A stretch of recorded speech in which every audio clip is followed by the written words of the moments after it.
Start recording, sir. Yes, sir. Yeah. Good morning, all the respected participants, college trustees, principal, teachers, and resource person of Advani Law College, Bandra, Mumbai, Maharashtra. Today, on dated 28 January 2024, we have get together for one day online international multidisciplinary conference on changes and development, new education policies, humanities, education, social sciences, pure sciences, applied sciences, engineering, technology, commerce, management, and law. This international conference is organized by Department of Law of Advani Law College, Bandra, Mumbai, India, Maharashtra. I would like to heartily thanks to respected participants for giving the huge responses and outstanding phone calls for getting the published research papers, patents, and academic writings in the journal and ISBN, UGC, and Scopus. Total 98 papers have been received for our one-day international conference. In that, all 3 articles are belong to the Nigeria, Dubai, USA, and remaining the articles are belongs to Indian universities and colleges of the teachers and professors. Well, all we admitted as a teacher and the PhD research scholars in our international conference for fulfillment of career announcement scheme and PhD purpose. I would like to announce that today's one-day international conference got highly success due to the effective marketing in India and abroad through our Sri Wagmare Brothers Private Event Management Company media partner publication in India and abroad. Sri Wagmare Brothers group of companies are always helps to announce and marketing in India and abroad for Indian higher education system in the source of patent design, patent preparation, research paper publication, all the academic level activities which are important to the NAC purpose and help to upgradation of the NAC grade. Again, thanks to all respected participants and college trustees, especially Dr. Santani sir, who have given us the platform for propaganda, marketing, publication, technical support, anchoring for today's one-day international conference. Thanks again. Today, conference publications are available in the Scopus publication, UGC Bank Data, UGC Current, Peer Review, and ISBN International Standard Book Number publication. All the international publication will be available on upcoming 10 days. The e-journal of today's international conference have been prepared, but very soon it will be done final work. I would like to request all the participants to please stand up for give the respect and start our country's national anthem, Jana Gana Man. I would like to request all dignitaries, all the students, all the research scholar, all the resource person, all the trustees and the teachers of the Advani Law College to please stand up for give the respect to start national anthem India.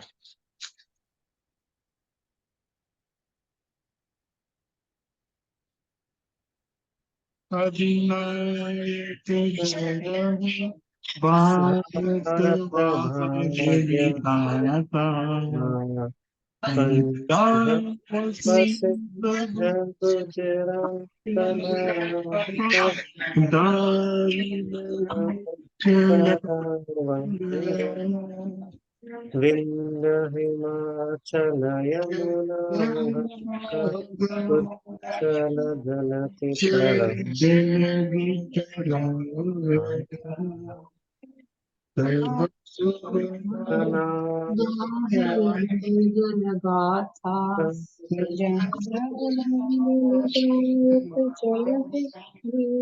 भाग्य विधाता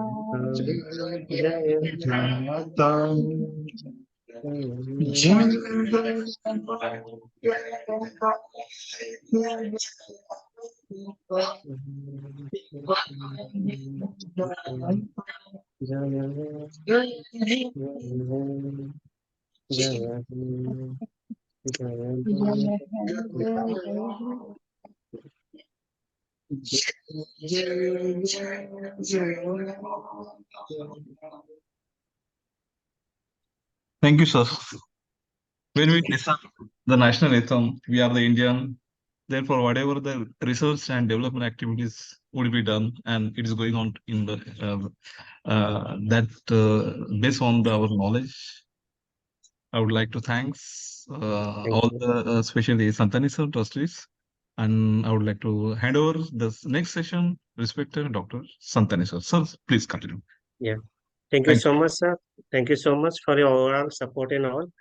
Good morning to all ladies and gentlemen and all the dignitaries available on this online platform.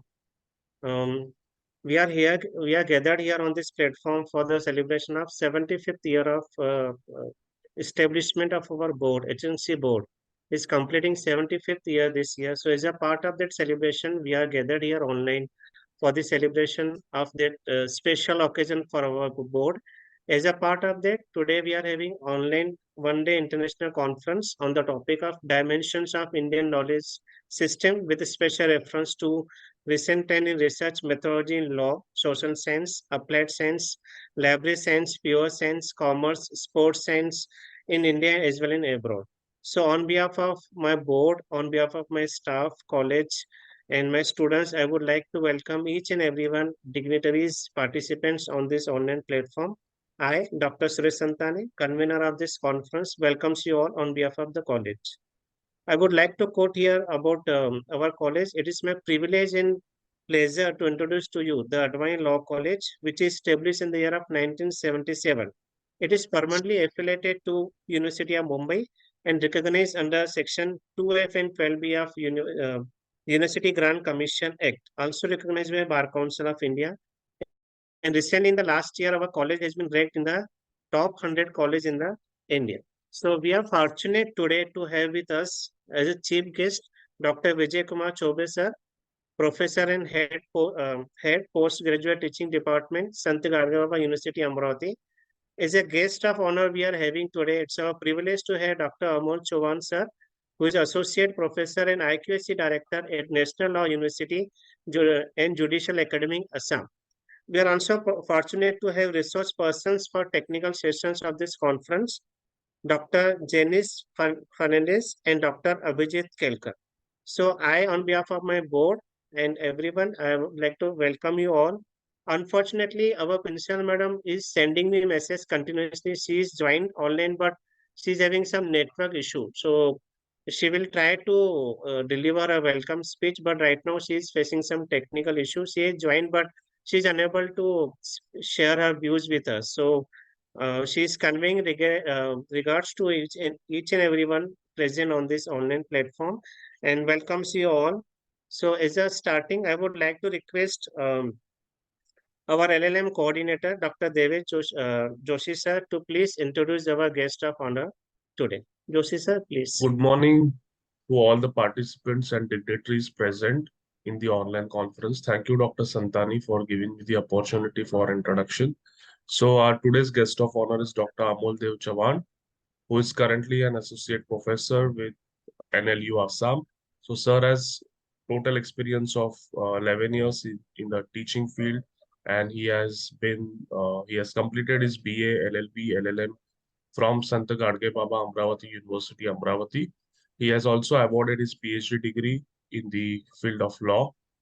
Sir is engaged in teaching since 2009, and he is very keen interested in academics.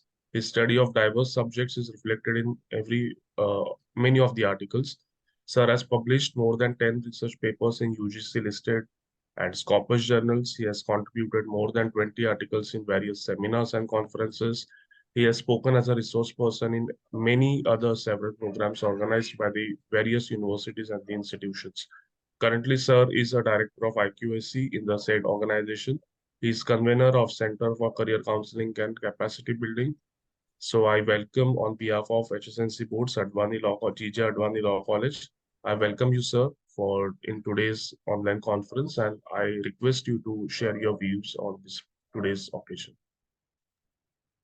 Thank you, Joshi sir, respected principal, and my friend, and the today chief guest. So, friends, as you know that the NEP is going to be introduced in the India. So today, I'm not going to cover for the sake of the network issue. I just switch off my camera and I will come again.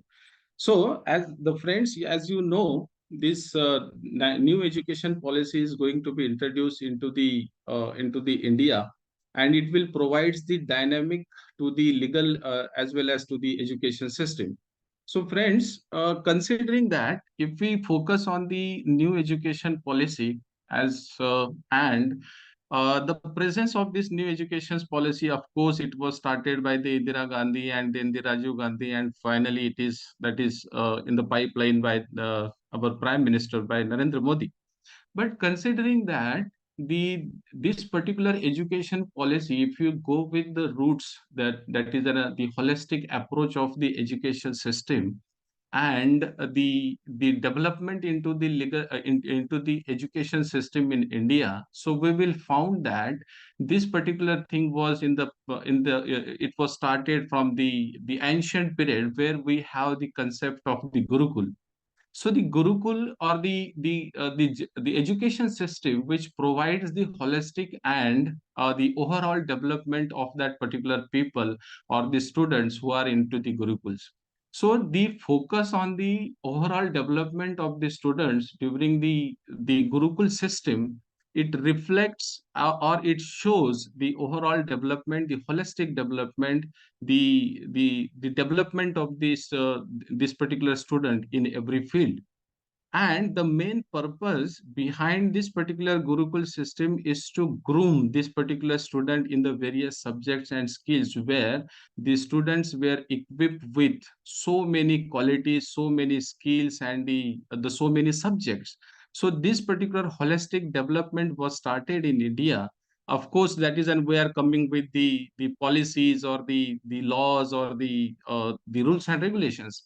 But considering the vocational and the skill training which was given into the in the Gurukul system by the teachers, and with the passage of time, the structure of this particular education system was changed.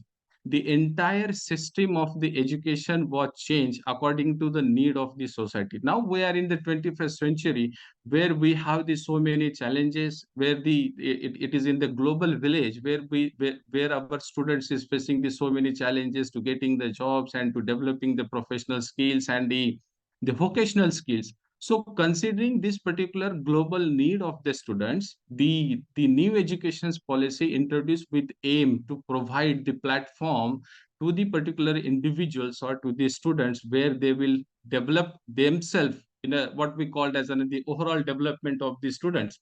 And this particular policy is focused on the paramount what we called as another paramount and the overall development of the students. Friends, considering the education system, if I'm not wrong, the education system is not a kind of a system, or where the students were get only or acquire the only the facts and figures. We can say that the education is a platform, or the education is a system, where these particular peoples or the students or the person who is going to take the education is equipped with the kind of the knowledge, kind of the skill, kind of the holistic approach. So giving the education is not the kind of that is only gaining the knowledge and facts and figures and work on that. Rather, it is a kind of the individual development, where the every persons or every people will take the advantage of this particular thing. Please give me.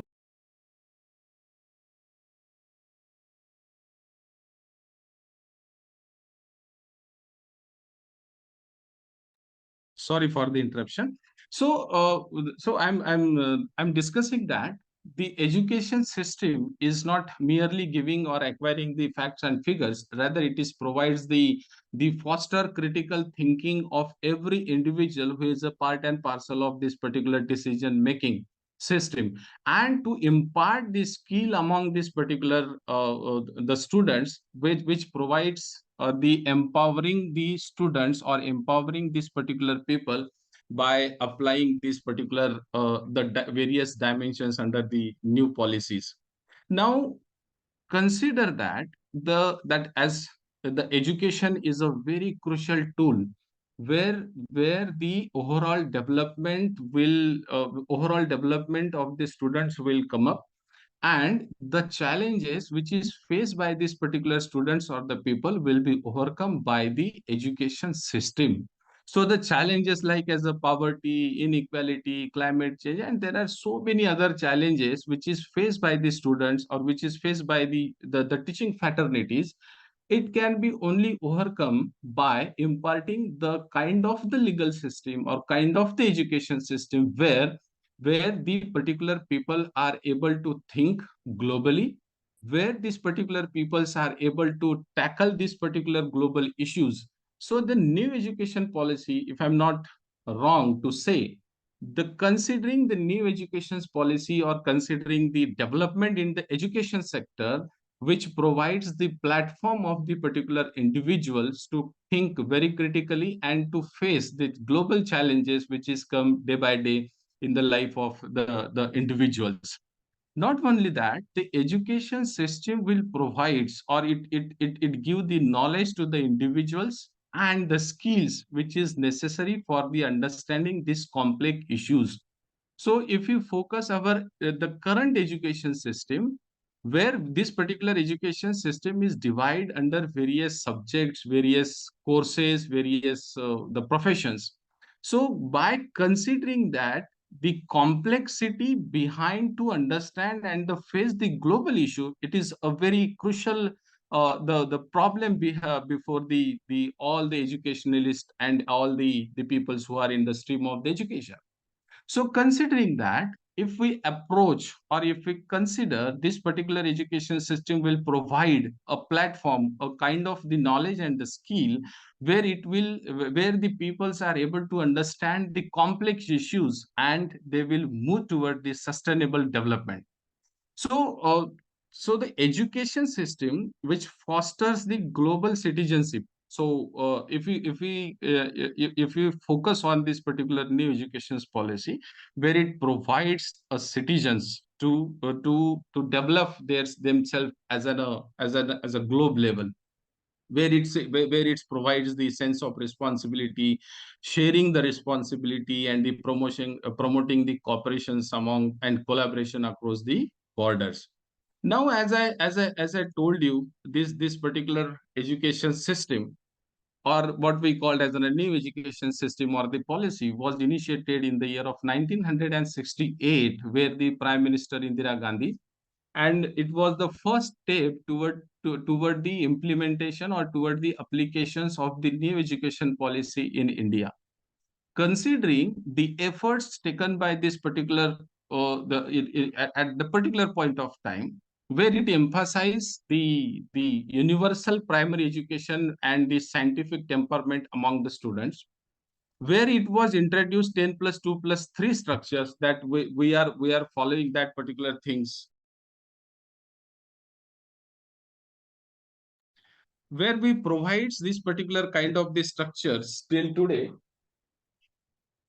and it focus on the vocational and the technical educations. So considering the vocational and the technical education, that we are very stick up with this particular kind of the thing. But considering the vocational and the technical educations, our education system did not provide the kind of the platform where these particular people or the students were equipped with the all kinds of the vocational and the technical education, considering the technicalities of this that is accepting these particular policies.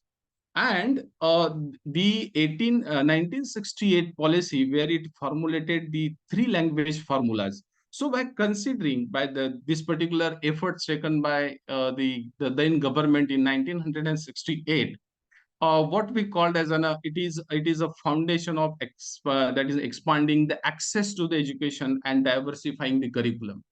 But this diversifying the curriculum is not serve the purpose of this particular education system. And of course, after that, in the 1986, when the Rajiv Gandhi was a prime minister, he was again introduced the second attempt, or what we called as the second step toward the implementation and the that is implementation of the new education policy.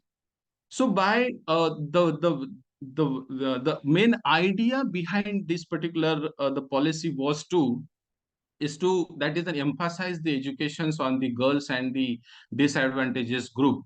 So what we see that is the development or the involvement of the girl student in the education system, that the before 10 years or before 20 years, if you see the figures of the Indian education system, then you will realize that the presence of this particular girls and the women in the particular education system was very negligible, by considering the our cultural and the traditional barriers. But this particular attempt was made in the year of 1986, where the more emphasis was made on the girls' education. And it is what we called as the operation of blackboard was introduced by the then prime minister, where it improves the rural school infrastructure, the presence of the girls and the women's in the education system, and it provides or it promotes, rather we can say that it is a promotion of the environmental education and the value education. So see the steps, that is another the first steps, where it was only focused on the curriculum and the 10 plus 2 plus 3. Whereas in the second stage, where it provides the a kind of the global platform, where the improvement of the school infrastructure and the improvement of the presence of the women's into the education sector. So it provides it is not wrong to say that it provides the promotion of environmental education and the value education at the very same time. But considering the flow of this particular value education and the environmental education will not that is and will not witness the growth or the development. And the most important thing which was happened in the 1986, rather it is after the 1986, that is called as a decentralization of the education administration. So by considering the NAP 1986, which contributes to increase the enrollment rate, that is very positive sign in it. It's provides the platform and opportunities to the girl students who are far away from this particular education system, and it brought the attention into the social equity and into the education, where it provides the platform and establish the social equity and attention toward the that is an all sectors or all group of the particular people. Now coming to the 2020. So if we critically think this particular the development, or what we called as the phases of the education policy from the Indira Gandhi to the Narendra Modi ji. So in 2020, under the leadership of the Prime Minister Mr. Narendra Modi, which was it is a landmark shift of the launching of the NAP into the India. By considering, if we consider this particular 3 pages, so what different we have in the 2020. So basically, this particular education policy emphasizes on the holistic development and the critical thinking skills. Of course, that is there are some limitations. If time permits, so I will try to focus on that also. So by considering the holistic development and considering the critical thinking of the students, if that you all are teacher, I am also the teacher. If we visit to the class, then we will find out that out of the 60, that is, and the 60 people in my class. So out of this particular 60 students, that every student having the different critical ideologies, critical thinking. So what this particular policy is going to be, that is going to give a kind of the boost to this particular critical thinking of the particular individuals. And the by way of that isn't to for promoting this particular critical skill, that is the formula of or the what we called as the flexibility of 5 plus 3 plus 3 plus 4, which provides the curricular structures with the focus on the fundamental literacy and the numeracy. So the fundamental literacy, it provides the students to think in a very critical way, where it provides the integration of the vocational education for the early age. So if we see the efforts in the first and the second, though there is a vocational what we call as the vocational, the provisions for vocational education is there, but the vocational educations at a very early stage, it is provided by the 2020.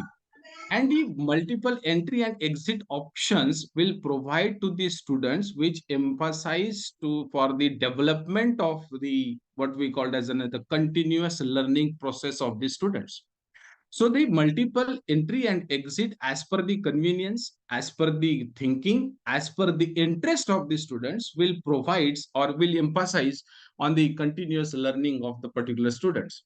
And the most important thing is that is the focus on the mother tongue instructions which is to be proposed. So the instructions into the mother tongue will provide a kind of sensibility toward the students to understand that particular critical what phenomena into the in very sophisticated or in a very easy way. But at the very same time, that is, we have the challenges to cope up with this particular kind of the things. I am from the law background, so I just try to focus on this particular legal that is in a legal profession. Considering if we think or if we try to inculcate the knowledge to the students into the mother tongue, so it is quite difficult to go with the literature. It is quite difficult to interpret the very complex terminologies under the laws. At the very same time, so far the professional courses is concerned, where it is in a science and technology and the AI, that is an AI is very booming now. So considering this particular aspect, it is, I personally think, maybe I am wrong, that is, it is quite difficult or it is quite critical to interpret these particular things into the local language or what we call as a mother tongue. So after all, by considering that that is a 2020 NAP, it is an early stage that is of implementation, but it has so many potentials into this particular education system. So let us see what will be that is on promoting the flexibility, creativity, and the lifelong learning experience to the students. Now, what is the impact of this particular NAP 2020 is supposed to be? Of course, it provides or it improves the learning outcome for the students, because considering the holistic approach, considering the involvement of the so many faculties and the so many subjects, the development of soft skills, vocational trainings, and the teaching and learning into the local languages, it will provide or it will improve the learning outcome of the students, and at the same time it will increase the access of ability, and it will increase the access to equality among the educations.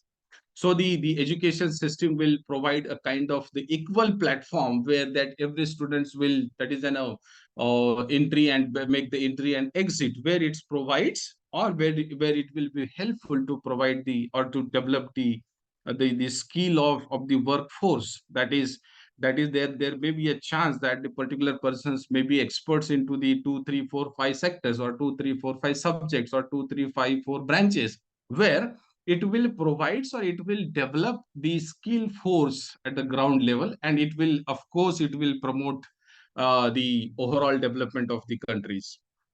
Now, that is as we discuss, that is, and there are so many things, or there are so many what we call as the important and the very crucial points into the NAP 2020. But at the same time, what I, as an academician, as I personally feel, that is, we will face some challenges into this particular new education policy of 2020. Of course, that by the time we will overcome this particular kind of the challenges, and we will make a kind of a fruitful platform to the students for taking this particular kind of the education. So the most important thing, what I personally feel, that is, considering the structure of this particular new education policy, considering the overall the policy, it is very, that is, I personally think it requires the substantial financial investment, where that is, as we all knows, that is the infrastructure development, and there are so many other developments we required where the substantial financial investment is required to be that is to make success of this particular new education policy. As the government or as the policy maker says, the 6% they will spend the 6% GDP onto this particular policy. Of course, if we able to spend 6% GDP of our country on this particular new education policy, of course we will make sure that we have the kind of the policy where it provides the good platform for the students. And the challenge what I personally feel, that is the limitations of the resources within the government, that is it is one of the biggest challenge.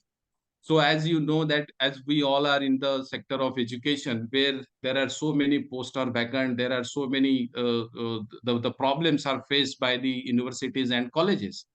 And if we accept this particular thing, so the problem or the problem which is we supposed to be faced, it is very difficult to go with this particular new education policies. Now, I personally feel that is equipping the teachers with the skills and the knowledge to effectively implement the NAP student-centric flexibility pedagogy. So by considering that, whether our teachers, whether our staff, or whether our universities and colleges are well equipped with the skills, with the kind of the knowledge which we are supposed to be inculcate among these particular people when we enter into this particular kind of the policy. Now, the next, what I personally think, that is on a large scale teacher training initiatives need to be very effectively designed and implemented.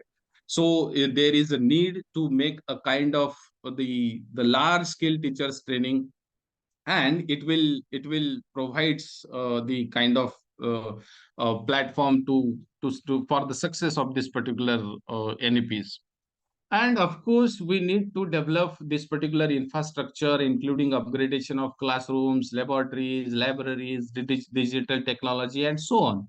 At the same time, there may be a chance of the kind of the problem which is supposed to be faced by our that is that by during the bridging the infrastructure gap, more particularly on the areas where it is quite difficult to manage this particular thing. So considering this, of course, there are so many things which is in the positive always or as well into the negative forms. But as a professionalist, as a law student of what I personally think, that is whether the applicability of the professional courses of NAP. Of course, the Bar Council did not accept it. That is another story. But considering that the applicability of the professional courses, Santani sir, whether I have a 5 minutes, I will conclude within 5 minutes. No, Yes, sir. sir, please. Please continue, sir. A very interesting Chob- lecture, sir. Please continue. Sir, Whether Chobe sir sir is has there? also joined. Amol sir. Okay. You So can I take will. 5 minutes. Sir, no, I sir, you please take 5 minutes, sir. No worry. Chobe sir is there, sir. okay. No I worries. will wrap up. Just, Wrap uh, within 2 minutes. yeah, So thank you, sir. what I personally think as a law student, that is, if we go with the applicability of this particular the NAP into the professional courses, say for example law and the medicine, and there are so many other things. So whether we have the kind of the specialized knowledge and the skills which we requires to implement this particular NAP. And the secondly, that is a standardization of entrance examination and regulatory bodies, that as you know that the government is taking the entrance examination for law and the medicines, and there are so many other courses. So if we consider that new education's policy in the to implement in the such a professional courses where it is not that is applicable, so it is the biggest challenge before us, that how do we will manage and how do we will make the standardizations of this particular kind of the exams and the regulatory bodies. Now, the third challenge, which I personally feel, that is called as an industry relevance and the employability. So that is, if you go with the law, so how many people is open for that particular employability, where the students having the so many what we call as an the so many pre-decisions in their minds and come up with some few the solutions. So where it is quite difficult to cope up with this particular thing, and the time constraint to the core structures, that is, we have no liberty. That is, the syllabus is framed, the structure is framed, the curricula is framed by the universities and by the government, where we have the very less priority, rather we can say that very less power to change this particular kind of the thing. So in that circumstances, it is quite difficult to manage this particular thing so far the professional courses are is concerned. Now the most important thing, that is then a faculty experts and the infrastructure, that as a teacher, as that we are in the field of this last from 10 or 10 12 and so many people from the more than 10 years. So whether it is possible for us to inculcate the kind of the skills and the development, including the technological development, for the betterment of the students. So that may be a kind of the challenge before the professional courses, where it will be focused, and the holistic development on and the soft skill, that is also the continuous hanging sword on the peoples, or what we call as another professionals. So of course, that is, yes, we need to identify the relevant aspect of the NAP, though it is not applicable, or though it is that is in the pipeline, though it is what we call as though there are so many thinkings and there are so many discussion and debate. But as a teacher, I personally feel that we need to identify, though it is not applicable, but we need to identify the relevant aspect of the NAP for the adaptation and for the betterment of our students. And we are able to, or the teachers is able to develop the context, that is a specific implementation on the strategies and of each professions. So we need to develop a context, or we need to develop a strategy to implement or to inculcate or to accept this particular the key features, what we called as the good features of this particular NAP. And of course, there is need to evaluate the strategies before or after implementation. So evaluation, or to evaluate this particular effectiveness of this particular policy, will of course provide a kind of the success to this particular this particular education policy. At the end, that is what will be the roadmap for the new age or the new era so far the NAP's 2020 is concerned.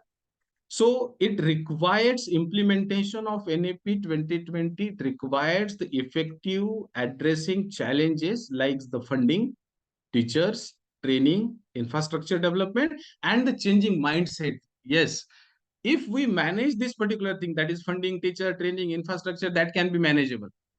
But what about the changing mindset of the particular peoples who are in the education system? So we need to work hard on this particular changing mindset, and at the same time, it is we need to continuous monitoring, evaluation, and adaptations of the crucial for the NAPs. So with this, I think that this particular conference will provide various discussion and debates into the upcoming sessions, and the new idea and the new thought will come by this the intellectual peoples who are participated in this particular conference. So my guru is there, so it is quite difficult to speak before the guru. Chaube sir is there, so he is my mentor, he is my guru. So it is so I feel sorry that I take much time of that. And at the same time, I am very thankful to the organizers, and especially to the Santani sir, who give me an opportunity to put my views on this particular platform. Of course, there may be a chance my views will be somewhat extent acceptable or maybe denied. So it is my personal view. So far, this my views are concerned. So thank you very much. Thank you one and the all who listen me very patiently. Thank you.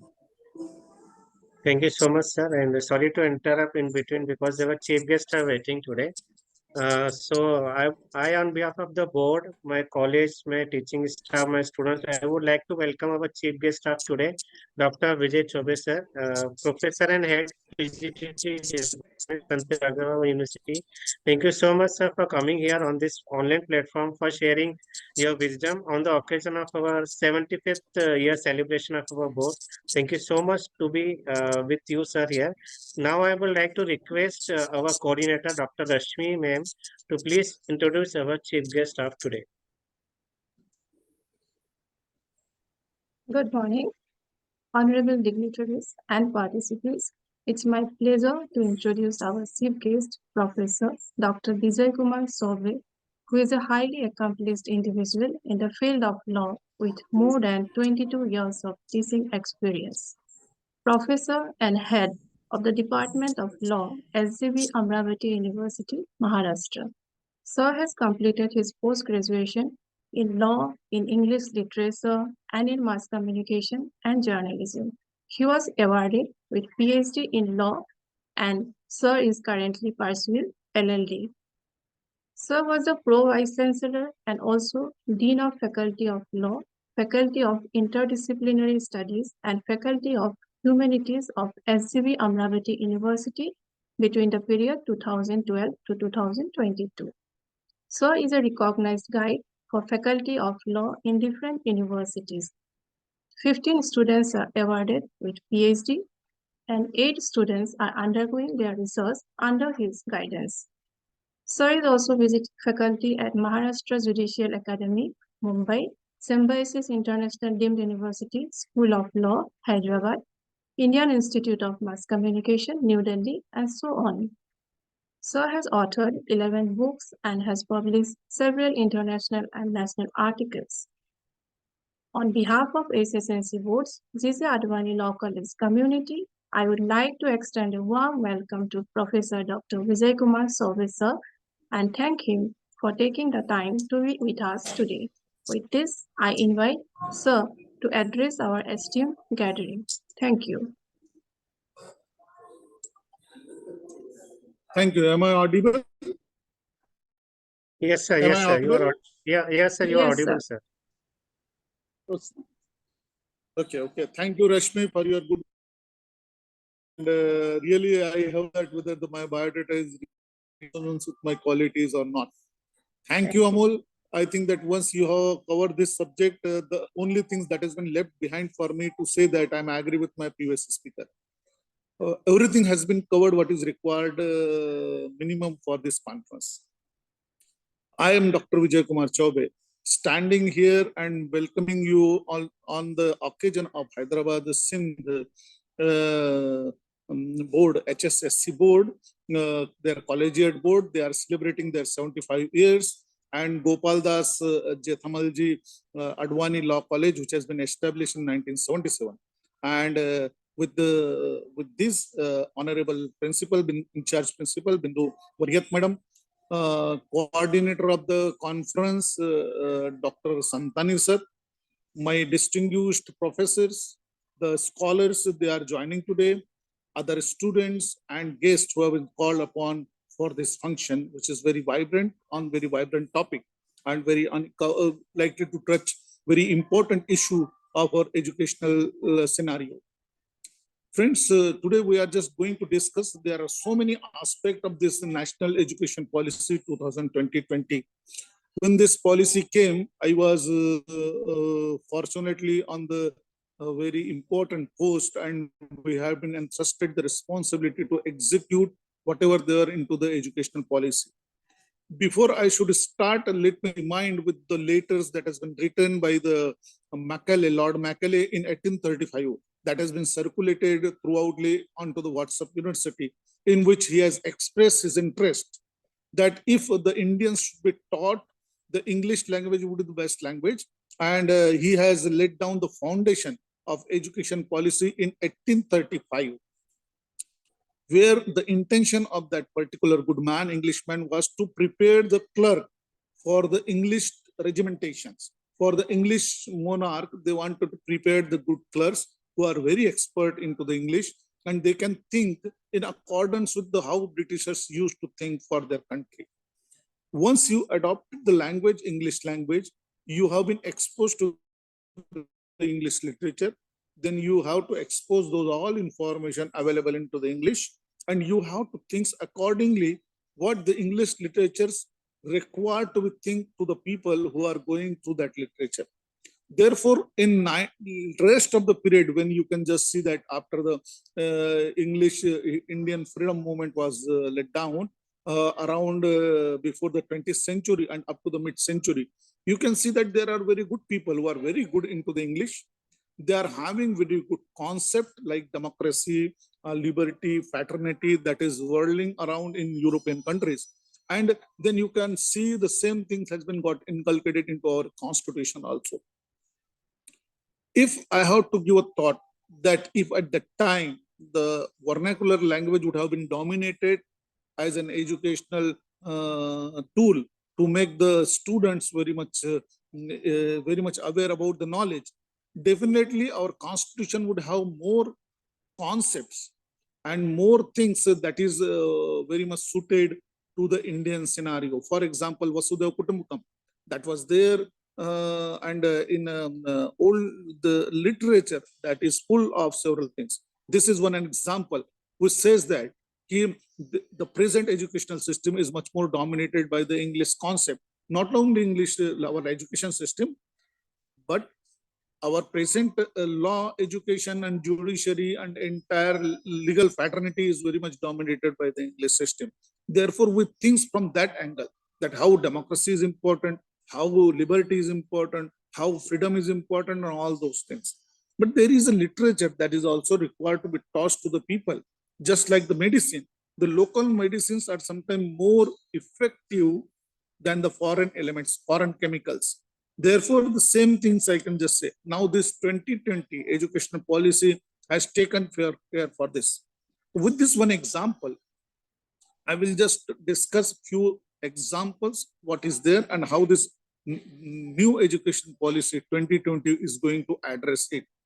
First thing is that I will just tell you, as already been touched upon by Dr. Amol sir, that this particular system does not provide you the multiple entry and multiple exit.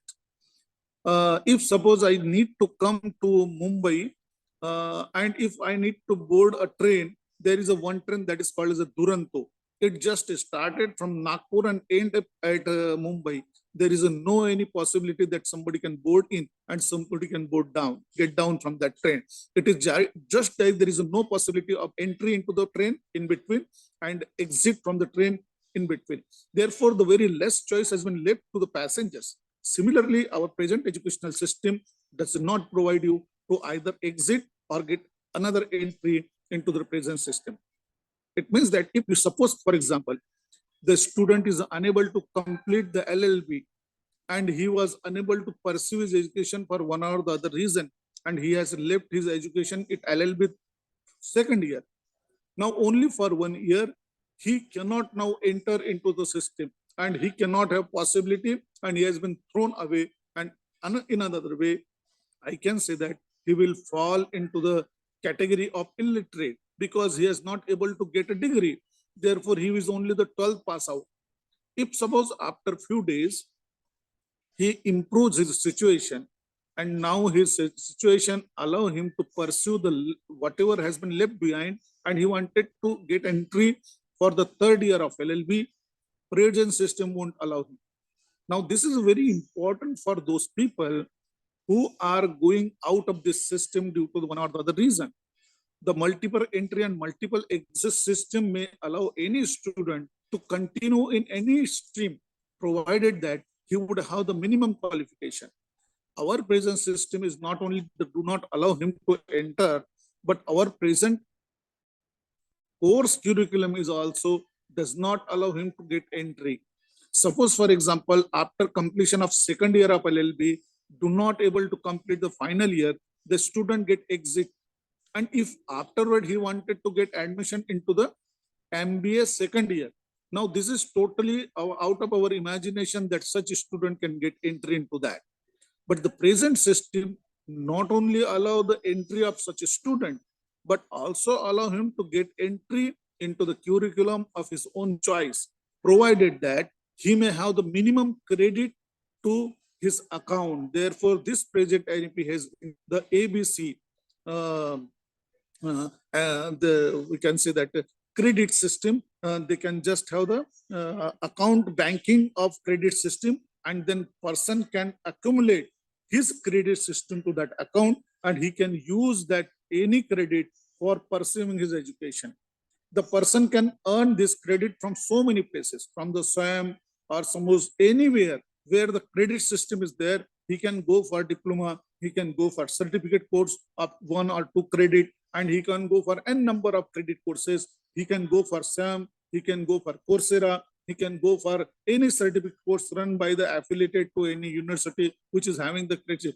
So academic bank of credit, this particular system has been introduced by national education policy, where a person has having his own account where he can have the academic bank of credit. Suppose, for example, LLB is required minimum number of 165 credit for throughout 5-year degree course. And if person is already having 90 credit to his own account, then he can use this 90 plus he can complete remaining credit from somewhere and get a degree. This is very crucial because at present, fortunately or unfortunately, we who are addressing or participating into this conference, we are lucky that the graduation enrollment ratio at graduation in India is not more than 33.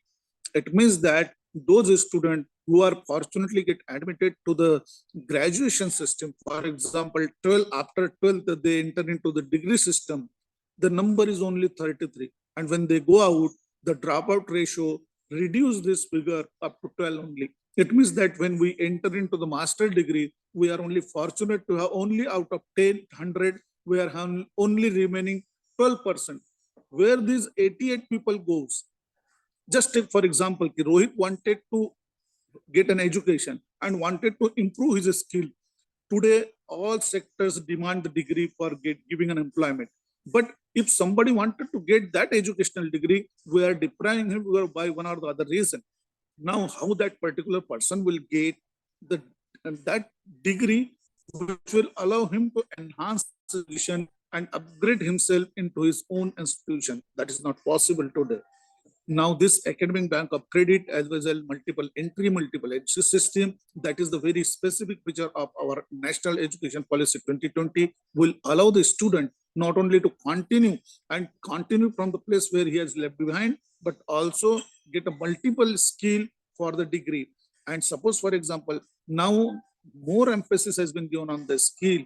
For example, if today we enter into any educational system, we can see that our present curriculum is so much dry. And let me admit that our traditional system is only the educational examination based system. The student only prepared, only taking into consideration what examination system asked for. They emphasize upon what has been asked into the last 5 years, and they do not prepare more than that. Therefore, the present educational policy emphasize on the skill-based system, as well as they emphasize on how this particular system can be make the student more relevant to the skill and more relevant to the existing demand of the society. Therefore, NEP has also introduced the we can say internship program. Internship program is a very unique program in which the student used to complete at least 150 hours of every year. The credit has been given to that particular things.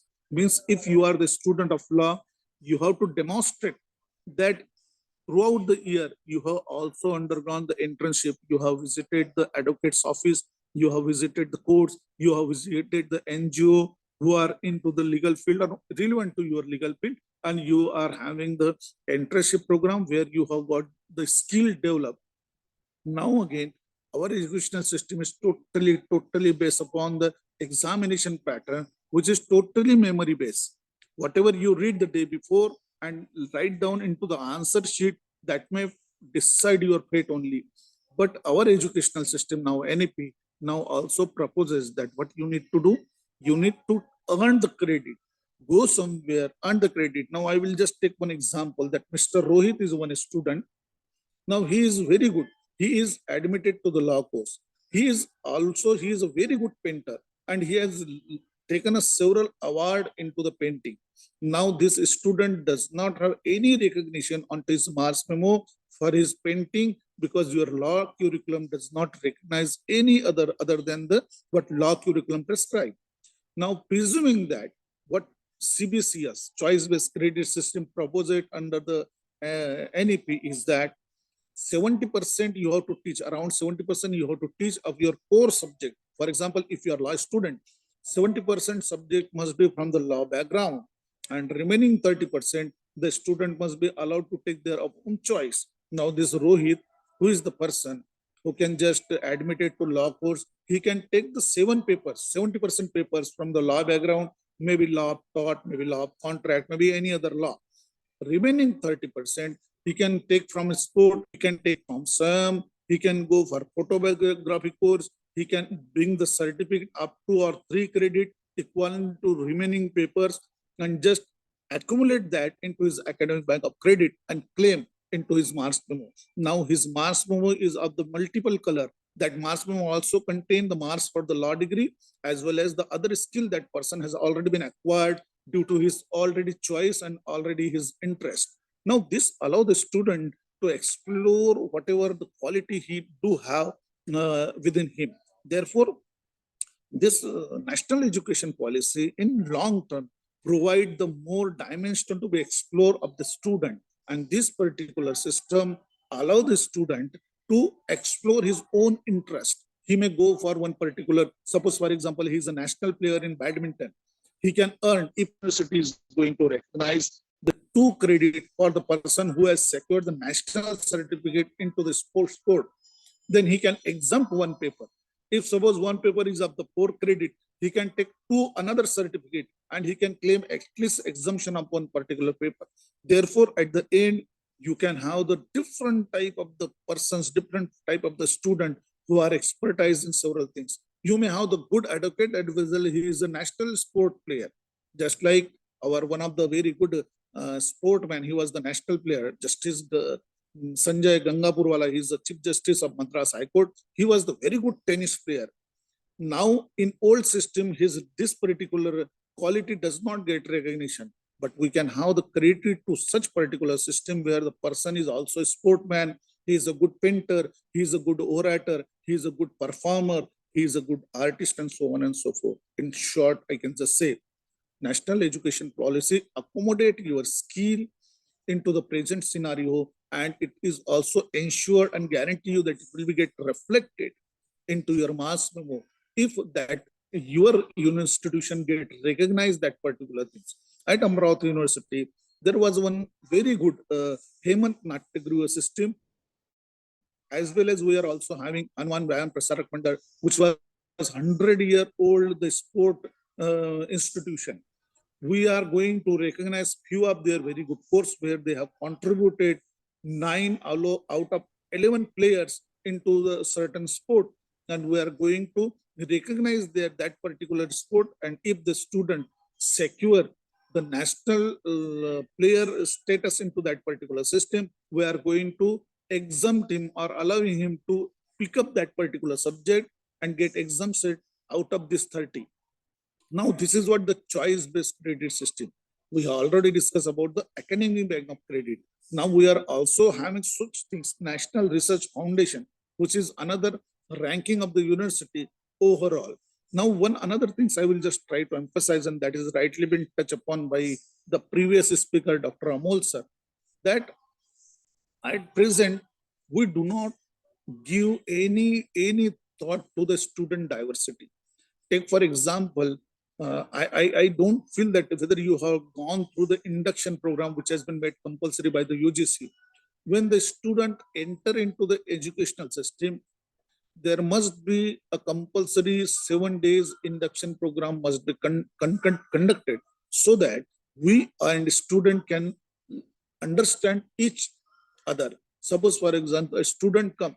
I have seen so many such examples where a student pass out from my university, but he do not even know what other departments are there on the campus. They do not know what is there into the vicinity, what is the peculiarity of my institution, what is the peculiarity of a nearby campus and all those things.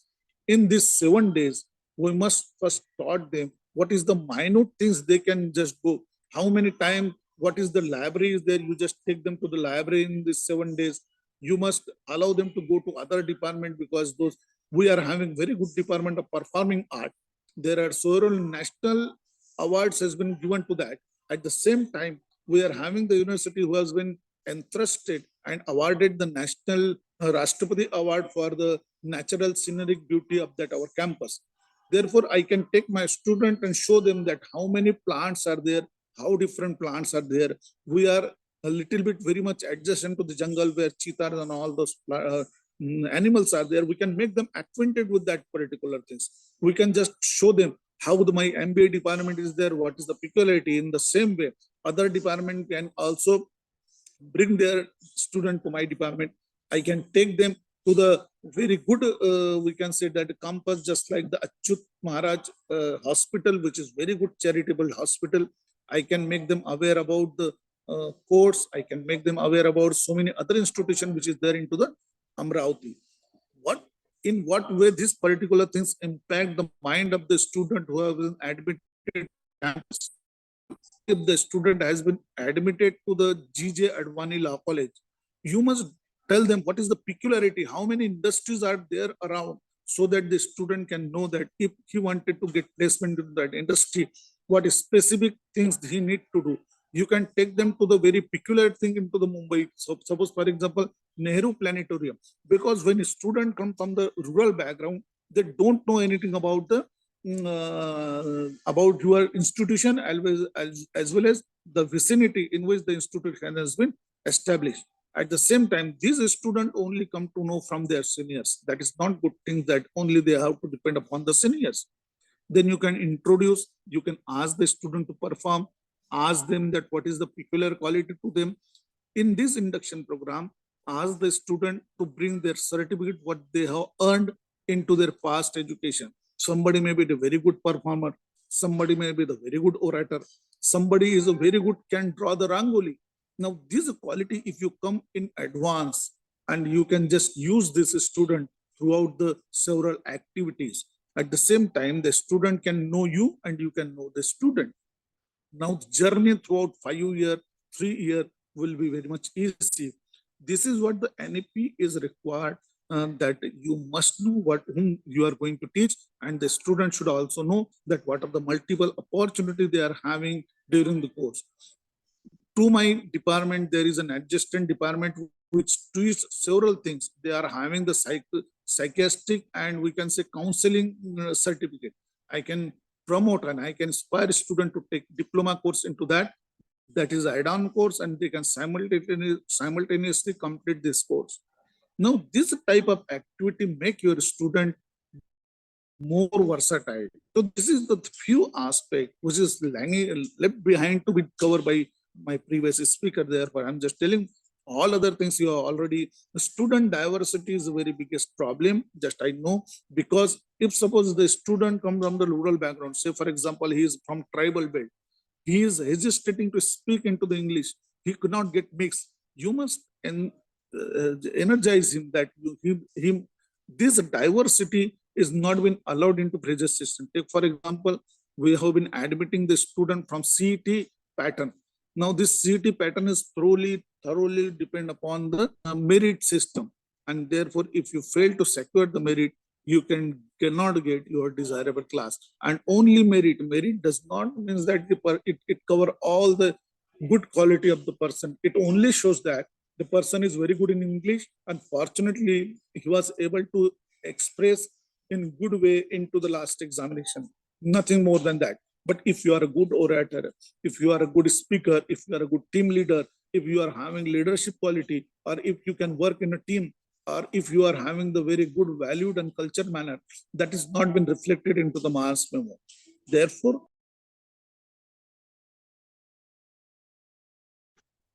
is not we can say that desirable. So there are so many things are there. Covering NEP into the very small lecture is really very challenging itself. Dr. Amol sir has also speaks about the challenges. We had also faced such type of challenges. Evaluation mechanism is, for example, one student has got a national award. What mechanism should be developed to give credit to that national award and what manner is really changing things. It is not only challenging for the student, but also challenging to the institution also, because when institution wanted to give credit, there must be the overall equal pattern and equality must be followed, and all those things must be there. At the same time, challenges is there because at present, if I'm not wrong, Mumbai universities are running more than 5 lakh students and having more than 2,200 courses. At the same time, they are having more than around 700 colleges. Therefore, adopting any good mechanism and regulatory system in these colleges are really very, very challenging things. More than 2,200 subjects are really challenges to have challenges to handle. At the same time, it is much difficult to allow the colleges to evaluate this mechanism when you are having the very different type of system to your disposal. Therefore, I cannot say that it is not difficult, but at the same time, if we are having committed to this, because if we do not adopt now, NEP is not remain as an optional factor as our law faculty think from their perception. No, it is not an optional. It is now become compulsory, and if we do not adopt it, we will become irrelevant. And to remain relevant, I think that is very essential. It is national education policy is now a need of an hour. You must justify. Otherwise, I am having very bad example of Marathi school. They did not remain relevant with the demand of the society, and now we can see that Marathi school is almost all disappearing from the maps. If we do not make ourselves relevant and we adopt the changes and technological adoption and digital technology we cannot adopt, as well as demand of the society or social inclusion cannot be done, and NEP in principle we cannot adopt, then we will become irrelevant. And definitely somebody will occupy their own place, as the convents, English convents has occupied their place. Marathi schools are now nowhere into the map. The same way, if we will remain and we will start moving on our own track, it will goes into the jungle, never lead to the good society, never leads to the industry, never leads to the good picture and corporate society where we can serve the purpose of this particular need of the industry. This is what so many things can be done, but I'm very much thankful that in charge principal Bindu Warriat madam has given me a chance, as well as the convener of the conference, Dr. Suresh Santani, who was my colleague also once, has given me the chance to deliberate on this particular important point. I am really very much thankful for the Amol, who has shown so much great indomitable perseverance that he has covered almost all subjects. Hardly remain anything to be get covered. I have tried my level best to do that. Already I was running out of the time, because I think that in browser it was only the 11 o'clock that time has been permitted me to complete. So thank you very much for our audience for their patience listening. If they are having any questions, they can put in the chat box so that I can just answer if possible, or they can take number from the organizer, and they can also personally call me. I will try to answer as much as I can. Thank you very much. Thank you, Suresh sir. Thank you, Warriat madam. Thank you so much, sir, for sharing your vast knowledge on this particular subject. I think we should arrange a special workshop, sir, with your permission, because your wisdom and depth knowledge on NEP really we need insight on many aspects, sir. Thank you so much for sharing your time, especially on Sunday. So I will request our chief guest and guest of honor now to please declare that the conference is open for upcoming sessions. Can you, sir, please declare, Amol sir, Chobe sir? I request you to please declare that the conference is open for upcoming sessions. I don't know whether it is Amol have to do, or should I proceed? No, both of you. Amol, Dr. Okay, Amol now sir, this if you are there, is a please. session. Sir, So please, can you thank you declare? very much. Yeah. Thank you very much. Seems that there are more than 70 participants are alive and attending this session. I now declare is open and proceed for other deliberations on this particular point. Thank you very much. Thank you so much, sir. Thank you so much. Now, being the convener of this conference, I would like to declare the formal vote of thanks for this first inaugural session. So this is my proud privilege, and I feel very proud to express my sincere thanks to my own mentor. Sir, I was not your colleague, still I am your student only, sir. Thank you so much. So on behalf of the board, my school, college staff, students, I would like to thanks to the guest staff today, especially on this Sunday. Our chief guest and guest of honor both have shared their valuable time and wisdom with us. So, on behalf of the board, Express, and especially on behalf of our media partner also, I would like to thank our chief guest, Dr. Vijay Chobe, sir, Professor Head, Post PGTD Department, Sant Gagababa University, Amravati, and the mentor of many students, like including me also. Thank you so much, sir, for sharing your valuable wisdom, words of knowledge, especially the practical examples you gave, sir, and the importance of English literature. You touched the topic regarding the training to the staff and examples of medicine trends. This really cleared our ideas about NEP, some ideas, no doubt, because this is a very vast topic. Even you touched about the topic of research foundations, industrialization for the students. Thank you so much on behalf of all of us for sharing your words of wisdom today. I'm especially thankful to our guest of honor also. Amol sir, are you there? Hope you are there. Dr. Amol sir, being the guest of honor, I would like to thanks you also on behalf of the board, and especially for giving your words on the topic of importance of AI, implementation aspect, the needed aspect, including the economical aspect, infrastructure aspect, technical aspect for the effective implementation of NAP. You also touched about the legal aspects and most important aspect of employability also. So thank you so much for sharing your insight on this issue. I should not forget to thanks to our resource persons who are going to head the technical sessions also, Dr. Janice Fernandez and Dr. Dr. Abhijit Kelkar, sir. Thank you so much for being with us for this conference. I should not forget to thanks our media marketing and publicity partner, Shri Wagmare Brothers Private Event Management Company, media and publicity partners in India and abroad. Special thanks to Dr. Keshav Wagmare, sir, for every support you are giving for this celebration of our 75th year celebration of our board, being the part of this. Thank you so much. I also thanks to my colleagues, my staff is there, my students are there. Thank you so much.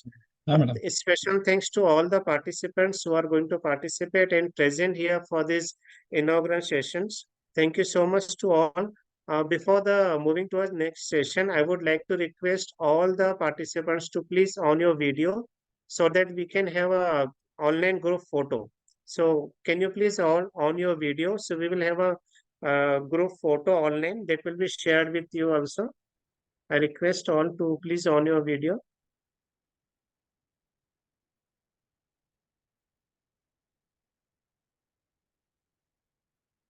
Is this okay? Yes, sir, they are coming. Just Dear participants, please on your videos for the purpose of the proof of NAC as well as NIRF as well as for the career development scheme. When you will conduct the international conference, that time how many participants have come, that list should be reflected as a photo.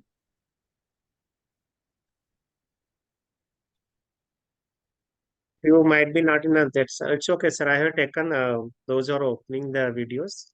Thank you so much to each and everyone. Just one more minute because now everyone is owning the video also. Yeah, thank you so much to each and everyone again. So now I would request our Dr. Keshav Wagmar sir to please take over the session for upcoming sessions of this conference. Thank you so much. And welcome all the respected participants and respected all the resource person. The first session of One Day International Conference The name of the resource person is respected Dr. Janice Fernandez from West London University, UK. Madam have been experiences research methodology of 15 years.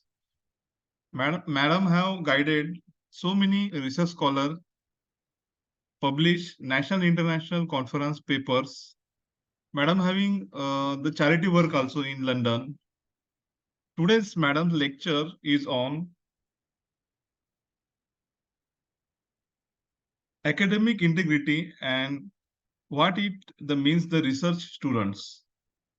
I would like to, because of very short time we having, I would like to request Janice Fernandez madam to please continue, madam. A very good morning to you all from cold and chilly London. I know India is really nice and warm at this time of the year. Unfortunately, it is 5:51 a.m. here in London, but I have been up really early and I have been listening with real wonder to all the earlier speakers. And I really loved that sharing of thoughts. Thank you to Amol and to Dr. Vijay Kumar Chaubey, sir. It was really interesting to see. And I was trying to draw a parallel between what we have out here in the UK. This question of diversity of students, we have it on a much wider scale. I am just going in to do an induction the following week for around 400 students from India who are going to come to the University of West London to study under various subjects. And I think that the challenges are the same no matter where you are, in which part of the globe. I think this challenges of integrating students into the mainstream, integrating students into the whole academic environment is the same. And that's why the topic that I have chosen today is academic integrity, because it is a very relevant topic for international students.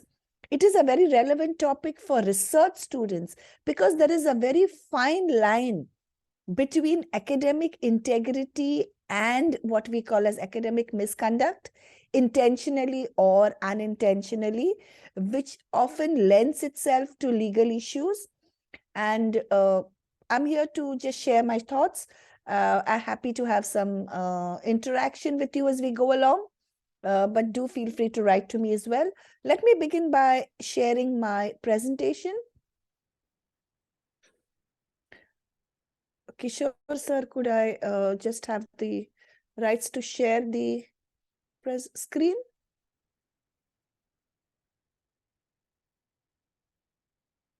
Yes, madam. Could I just be able to share my screen? You need to enable it. I think it's disabled. Please wait, please. Yeah, sure. Please continue. Thank you. So there I am. I hope you can all see my screen at this point.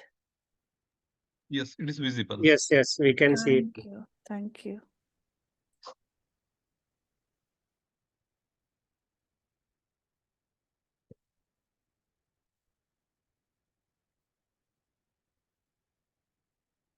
There you go.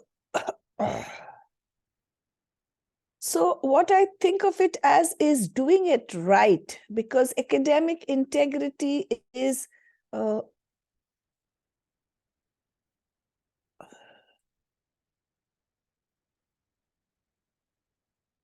me begin from the very beginning. And since you are all research students, I'm just sort of redefining the base, because academic integrity starts with very strong words, something like creation, new knowledge. So new concepts, new insights, methodologies, or understanding. Just going to touch upon the research cycle. You're probably all aware of this as research students, but just trying to explain where it all ties up into. So basically, your research cycle is all of these. The important concept that comes into your literature review is what ties up with academic integrity. So into this whole research cycle, right from the beginning, right from reviewing your literature, you need to be aware of what is academically allowed. I would use integrity as a word of what is academically allowed. Just looking basically about why would you get into research in the first place? Obviously, right at the top, you are trying to gain more knowledge about a topic. You are at the end of your research through your dissertations, going to disseminate the results of your research to society. You are also going to learn valuable skills. Please never underestimate that the whole research process makes you a better person at the end of this journey, a better, more informed person, a better citizen, more equipped with skills. So don't disregard that as you go along. And obviously, you would build on a scientific thought process and create a base for lifelong learning. Coming now to the very basic definition of academic integrity. So for you as research students, what academic integrity means is that you have to show that the work that you are submitting is your own work. If you have used somebody else's ideas, thoughts, processes, they need to be referenced completely and correctly, following ethical guidelines. That is the basic definition of academic integrity. Any attempt to present somebody else's work as your own is called plagiarizing. I'm going to touch on a few very related terms to academic integrity. Academic integrity is an issue which we are looking at, which we have been looking at for a long time. But let me speak from the point of view of what information you pick up from, say, Google Scholar, and what information is your own. Looking at words like paraphrasing, summarizing, synthesizing, that's part of your literature review. Looking at using direct quotations. I work as a librarian, as a subject librarian for the London College of Music and Drama. I am also an academic support manager, and I handle 3 schools: the College of Nursing and Midwifery, the School of Computing and Engineering, and the Music and Drama. And these are things that we teach students as we go along. So I do like 60 classroom sessions for students, just teaching them what academic integrity is all about, what they can and cannot do. Because once you submit your dissertation, then there is no going back. You cannot then say, oh, I'm sorry, I didn't realize that this was not my idea. It was the idea of an author. Somebody can sue you for a photograph that you have used from the internet without giving them due acknowledgement. So just some things to be aware about. The differences between academic writing and poor academic writing. So often I have academics or lecturers who send their students to me to say, please help them with their references because their academic writing is not very good. We run a lot of sessions for them. I do a lot of one-to-one sessions for them. So things like that.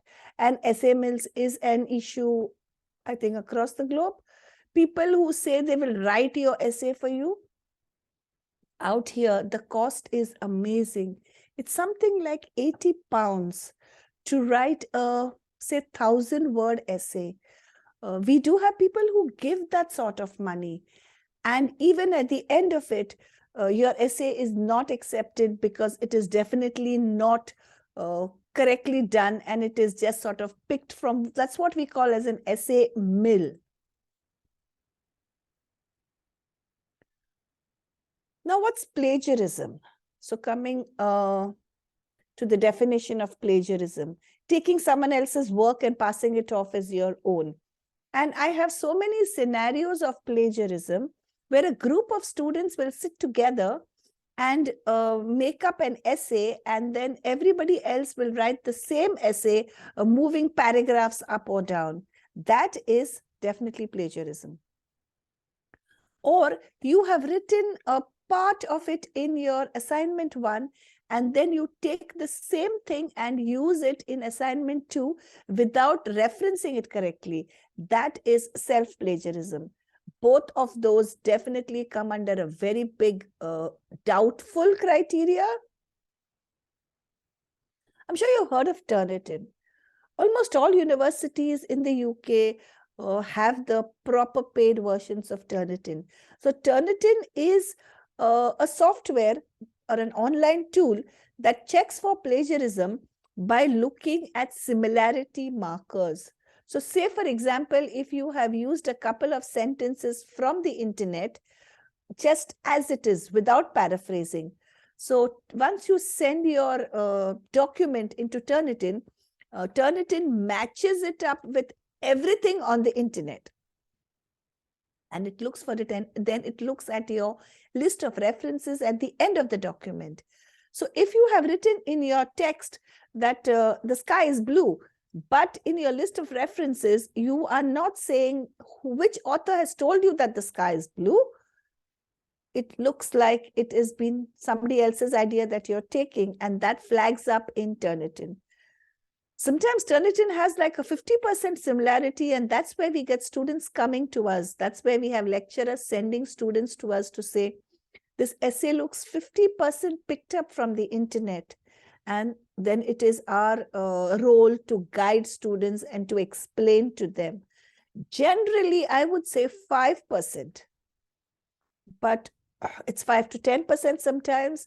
It, of course, varies with the university, with the course that you do, with how much is allowed.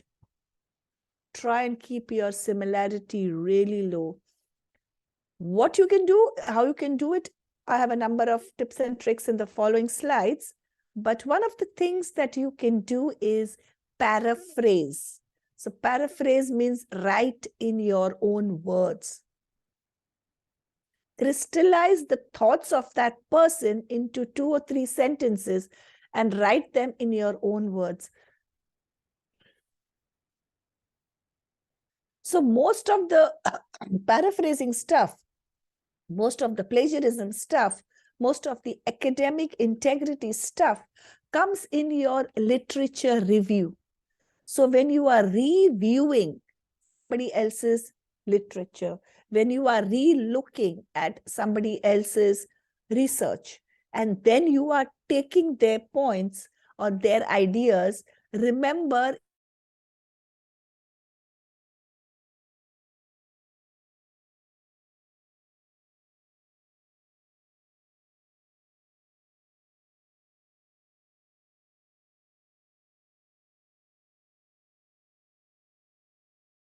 information.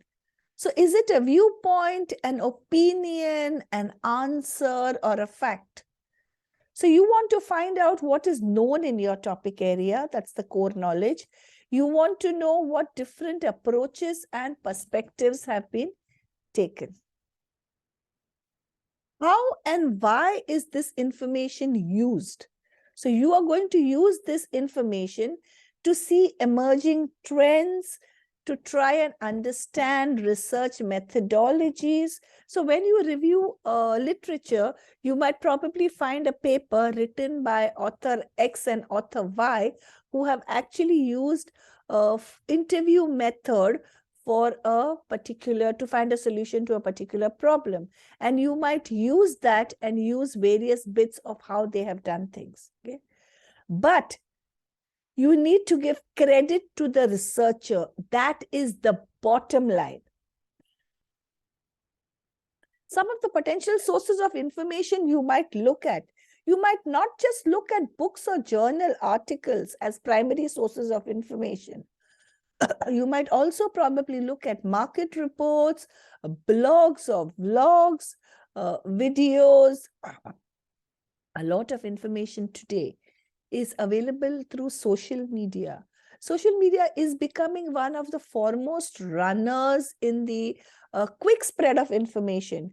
If you look at like 3 words in Instagram, then that's how the whole scenario goes. However, there are some challenges in the research process. I've just tried to put a few of them. I'm sure each of you have your own challenges to go through.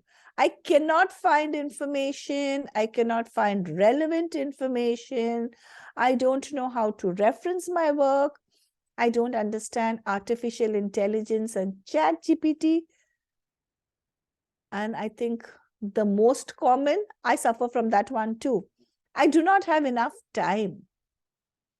Time is always a constraint. However, you cannot ever use that excuse for academic integrity. You cannot say that I did not do my referencing properly because I do not have enough time. That's just not done. A few tips and tricks now of how to search and find information so that you are doing it ethically. Okay. Just some tips for all you research students to break down your title into manageable search terms and use synonyms to get more results. Maybe a particular word is known by, I'm saying music, it's used so many other words that you can search for information on the internet, on Google Scholar, in all those databases, probably Westlaw, probably JSTOR, ProQuest, Mintel, Statista, or any of those databases that you might use. Applying Boolean operators to get combinations of search phrases, using quotation marks, truncations, and wildcard characters. So just tips and tricks to find information ethically. Don't go on to Google. Go on to Google Scholar. Look at ethical use of information. What happens if I don't find information? I'm just putting across a very common student queries as questions, and I'm trying to get answers to that which would be useful to you all. So if you don't find enough information, if you find one relevant journal article, I found this one in Elsevier. Then if you go to the list of references at the end of that article, you will have many more related topics. Use this technique. Most people don't use it. What they do is they will keep searching in Google or keep searching in JSTOR. For me, if you find one relevant journal article, the best way to find more information is to just go to the list of references at the end of that article. So this was tip number 1. Let me tell you one more tip. Searching through citations. Have you searched for information through Google Scholar? I was looking at a topic called Innovations of Google. You find what 57400 articles. Okay, look for the first few. The first page is normally good enough. If you find one relevant journal article through Google Scholar. Now, Google Scholar is a citation tracking database. Look at what it says, cited by. So this article has been a corporate system for continuous innovation, the case of Google. This article has been cited by 270 people. If you click on that cited by, you have 270 more articles in the same domain of knowledge. I'm sure you didn't know this, and hold on to this one as a really good tip of how to find relevant information. That's told to you by a qualified librarian. So just trying to put together the flow of the literature review, because this is where academic integrity comes up from. This is where it stems from. But I've tried to put the whole literature review process into just these 5 simple steps so that it is ethically correct for you all. Another very core topic related to academic integrity is evaluation of information. So often we find information and we use it from the internet, from Wikipedia, from wiki blogs, from other sources. How do we know that it is correct or no? This is the test. So it's called, apologies, it's called the CRAP test, but it's a really good test. So if you search for information and you find a really good research article, before you use it, it should go through these 5 parameters. Is the article current?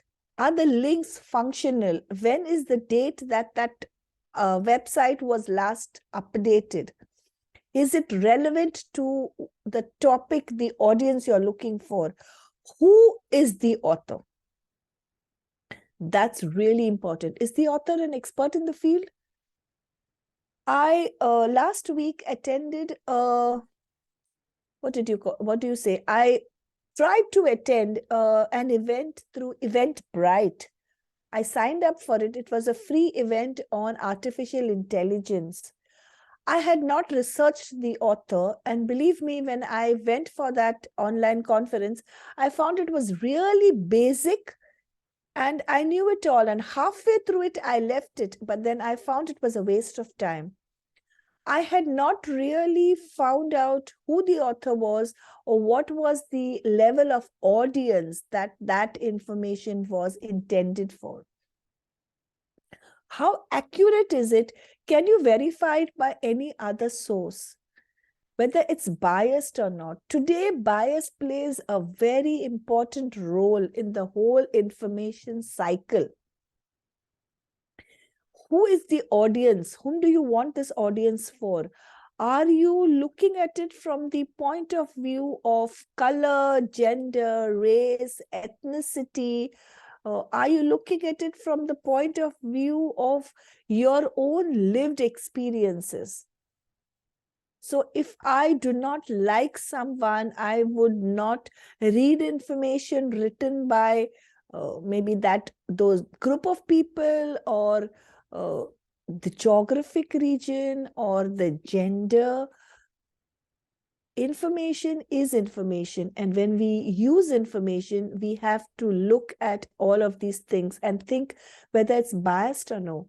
Large corporations like, say, Sony or Apple will put out a lot of information saying that they are the #1 in the world. It's always debatable because you say #1 against whom? If I open 4 websites today, I will get 4 large mobile companies all saying that they are the #1 in the world. Everything's to be taken with a pinch of salt and everything's to be researched before you really figure out what it all means. Fake news, a very large issue. We are all aware of it. Whether the information there is to sell something, to persuade you to change your thought process, to entertain you, or actually to inform you. Just a slide of referencing and citation. I have taken this from my own website of the University of West London. So we use something called Cite Them Right, and we use RefWorks as a reference management software.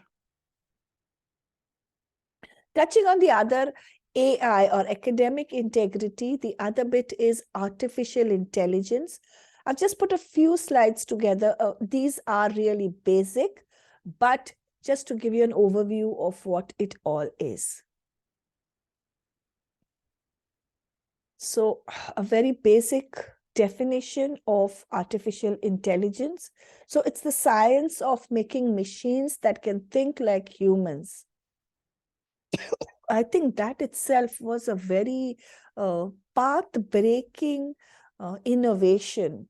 But the way that it has progressed, I think, is not what it was originally intended for. It was originally intended to help humans. It is now becoming that walking stick that we all hold on to, no matter whether you need it or no. So a little bit of the history of artificial intelligence started from the 1950s, where you had a test of machine intelligence called the imitation game.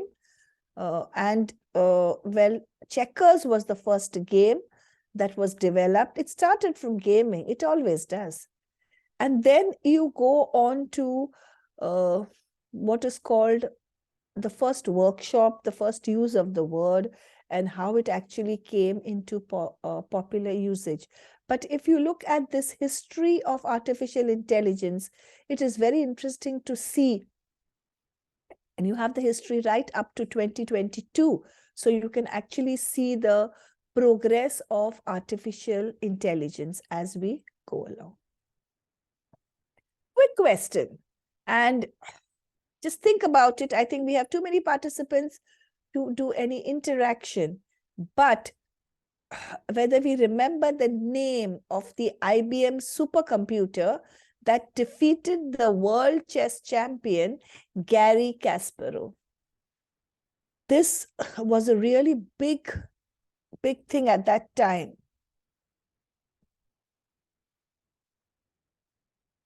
So it was called Deep Blue. So it was a chess-playing computer developed by IBM that defeated the world champion, Garry Kasparov, in 1997.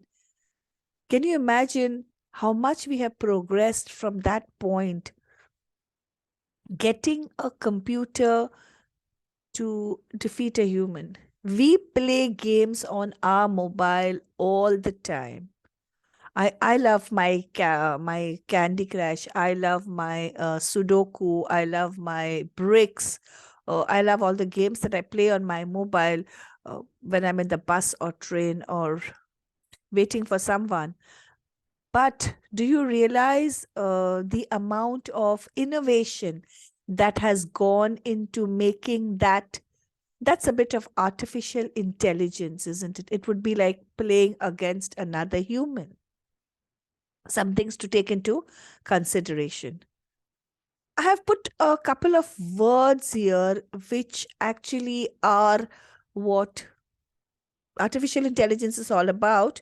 I will talk about some of them, but some of them I think you should all go back and Google yourself and try and find out, especially words like Sophia. I found that very intriguing, but Sophia is something really interesting. So at the end of the sessions, Joe, just go back to Google and find out what it all means. You have sometimes really big words like deep learning or large language models or open AI or generative AI. Microsoft Bing, just a browser today. The moment I get onto Bing, it says, how can I help you? You go on to another website. See how well Amazon has progressed into understanding what it is that you need. If you go on to Amazon and just put a word like a chair or a table, and then figure out how that system understands what you are looking for.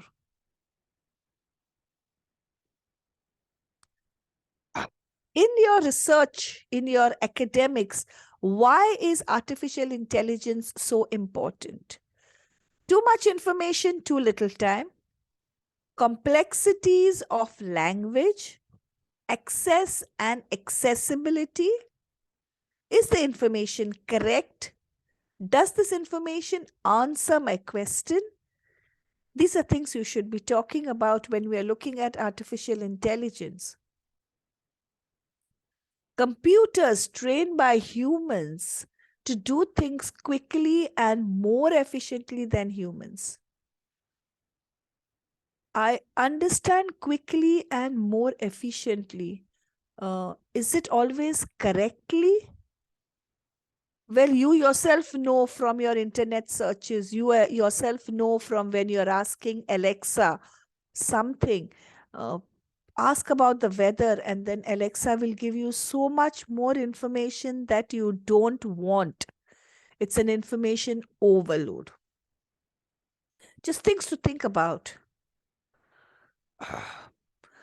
I've just put together really very few AI tools used in education today.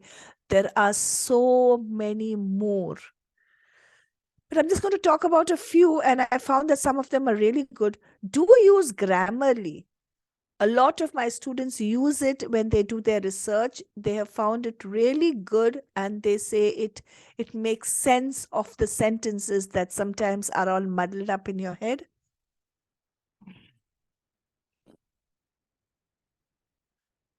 This is a book that I read on artificial intelligence in the classroom.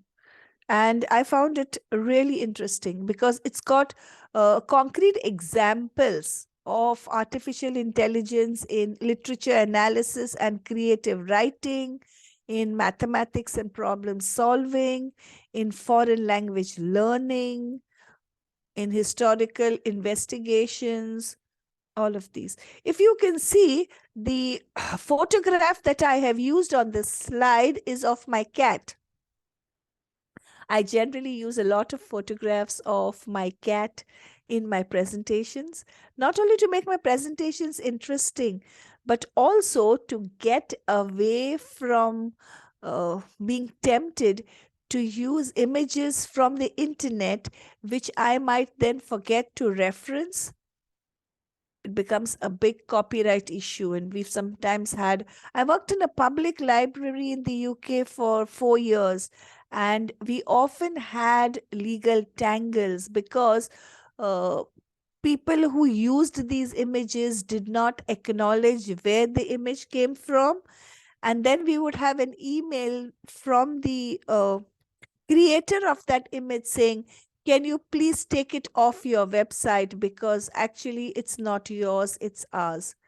These are legal battles, and we need to be aware of this. So when you use an image from the internet, always give due credit. It's always there in the fine print.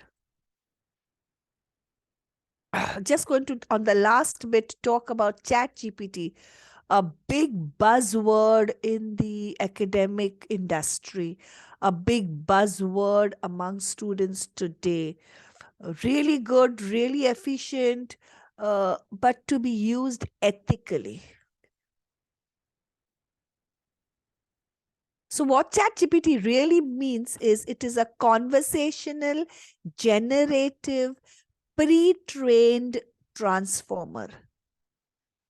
A lot of information, too much. Let me break that down. So conversational means designed to generate human-like conversational text, so can answer your questions. Generate means generates new content. So it does not repeat what it has already told you before. So you could ask the same question 3 times and it would have 3 different answers each time. Pre-trained, so exposed to a vast amount of data from the internet, but which allows it to learn grammar, language, structure, and patterns. And transformer, so captures more content and improves performance. So if you spoke to ChatGPT and then you explained and then you said, no, actually in 2024, this is the scenario, ChatGPT will learn from that, much like as though you were teaching a child. So it would learn and it would absorb that information and use it correctly the next time. Can I use ChatGPT for my research? Yes and no. Let me begin with the no's. You cannot use ChatGPT because it doesn't actually offer you an opinion and it isn't an expert in anything. You cannot use ChatGPT because it cannot give you citations and reference lists. All the citations that ChatGPT gives you, if you go back and check, it doesn't lead to anything. It just sort of randomly picks up names. So it probably says, Smith said the sky is blue, and John said the sky is pink, and somebody else said the sky is yellow. But if you go and look for any books or research articles by those Smith and John and whoever, there isn't anything. Okay, so it's just made up. It also lacks authority, so that's why it cannot be considered as a scholarly resource. However, you can use ChatGPT because it can unlock ideas and research questions that you didn't know existed. I put into ChatGPT a question like, what are the job responsibilities of a person who's working in a restaurant? And it came out with amazing ideas like doing inventory, learning computers, customer service, lots of other things which I would not have thought about before. I very recently read an article by Silip which says, use ChatGPT like the friend you can't trust. That, I think, sums up what ChatGPT or any AI tools are for us today. The friend you can't trust. So much like Wikipedia. I have 2 slides about the search results that I got through ChatGPT for a question and the results that I got from a book, just to show you the comparison. So I asked ChatGPT, is there a gender bias in music production? ChatGPT says, I don't have personal opinions and does not have any citations for any of these claims. So I've searched through LibSearch. So LibSearch is the search engine of my university, which takes me to books and journal articles from reputed databases. When I put the same question, LibSearch gave me exact names and dates and scenarios and explained yes and why. So it told me the story of March 2018, and it explained about these festival lineups, and it spoke about salary structures for male and female musicians working in the music industry. It showed various other things to support the theory. It also had a proper citation of a book which said, Towards Gender Equality in the Music Industry, Education, Practice, and Strategies for Change. I would rather use this reference from a proper book than use what ChatGPT was saying because of the same difference. This is where the academic integrity comes in, because you are now referencing something which has been proven, which is authentic, and which you can base your research on. Just a couple of good AI tools that you can use. Humata enables you to upload a journal article and you can ask questions about them. So the free version is limited to 16 journal article pages. There are also paid versions, but I think you can't use paid versions in AI. That is one of the criteria in academics. At least that's what we say in UWL. That's why in ChatGPT, you can use the free version, but not the paid version. Then there is Goblin Tools, which is designed to help neurodiverse people with tasks that they find difficult. There are so many AI tools on the internet today, friends. Look at the free versions, set up accounts, use them, understand the differences, and see where the ethical word comes in the whole scenario. Definitely make use of them. They will help you with your research, but remember the baseline is ethical use of information.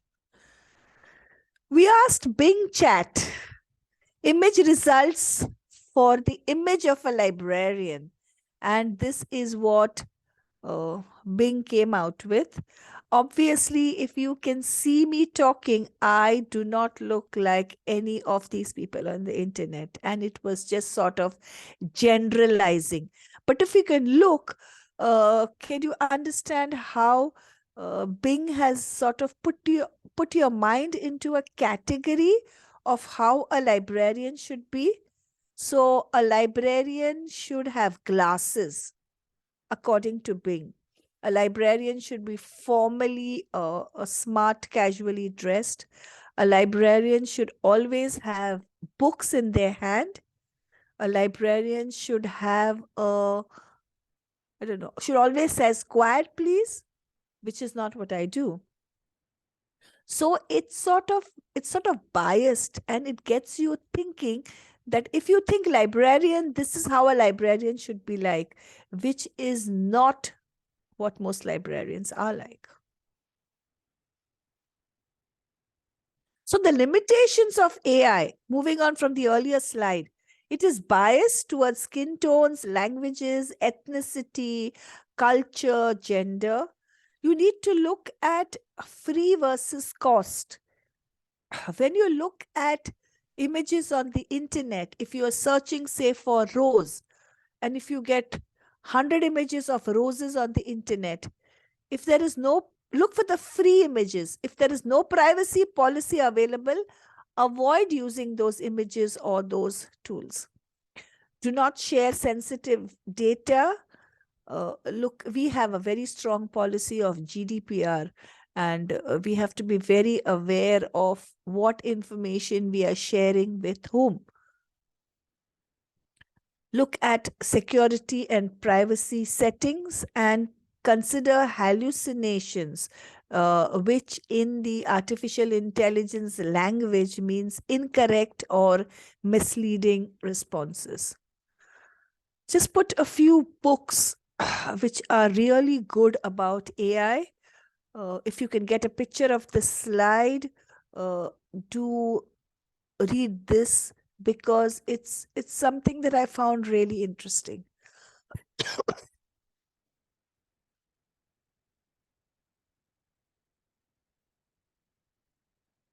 And in conclusion, going back to our first definition of what academic integrity is all about and what plagiarism is.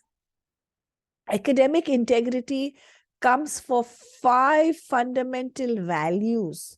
Your commitment to 5 fundamental values: honesty, trust, fairness, respect, and responsibility. That's the most important, because the ultimate responsibility rests with you. If you are dragged into a court of law for using somebody else's work, there is no excuse, because that responsibility is with you in the first place.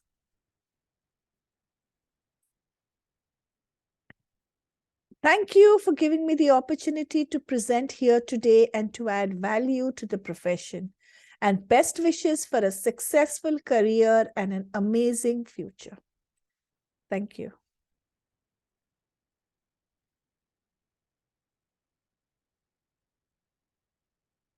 Happy to take on questions if you have the time, but you could also write to me. My email.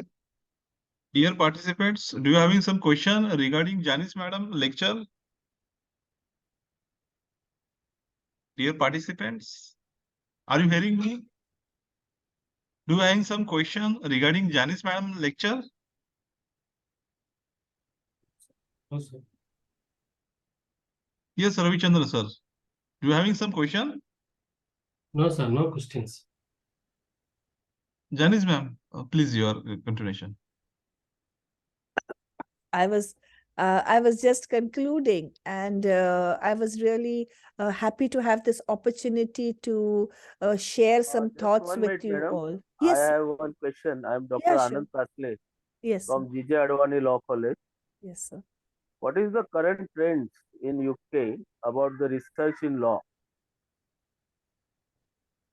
What is the current trends? Oh, well, I would have to speak with my colleague who's a subject librarian of law. But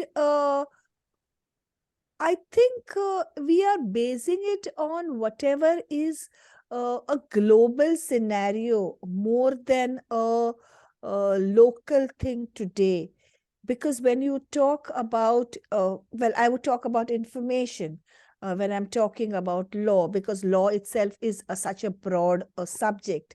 But when we are talking about information, we have something called essential skills, which are small courses that all faculty across the university have to attend. And these short-term courses make us aware of the legal implications of anything that we might do which goes out of the scenario. So how you use information, what you put on your website, we are very much aware that if you put out something which was against a particular ethnicity, then that would lead to some sort of legal implications, that somebody could take you to court just because you put something in black and white. So things like this, I think the awareness is very strong. The awareness is very strong. You would not speak against religions or political parties with a view to hurt someone. Even though we speak of it as a democracy, we are aware of the fact that how much you can and can't do so as not to get into a legal battle. If that makes sense? Oh, what is the actual qualitative research and quantitative research? Because in India, usually people are more prone towards doctrinal research. So, what is that actually going on at international level, especially in UK? What is your opinion about? Well, there is always qualitative and quantitative research. It's just a methodology that people would use. We are slowly, at least in my personal opinion, we are slowly moving more towards what we would call autoethnographies or lived research experiences. So a lot of people today, their research is not based on other people's literature, but they would probably write about their own research. It would be what you call like an autobiography, but we call it an autoethnography because you write about your own lived experiences. So say, for example, if I was talking about a particular law or something, I would probably, maybe if I have gone through that process, I would write or I would document my own process. I have seen this happening in a number of schools, which I lead in. And a lot of people are now talking about not just using it as a dissertation, like or an essay or a, say, 15,000 word stuff, but they are talking about writing their own, documenting their own experiences as a form of research. Thank you, madam.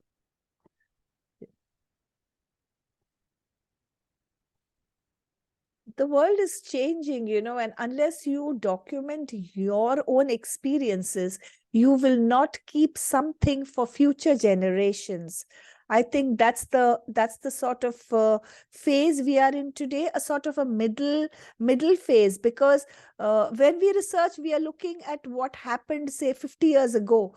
But what happens when the future generation, when they look at what happens 50 years ago, I think it is now the right time for us to write about ourselves, what we are doing, what we feel, what we think, more in terms of our own experiences. We're in a very changing scenario today.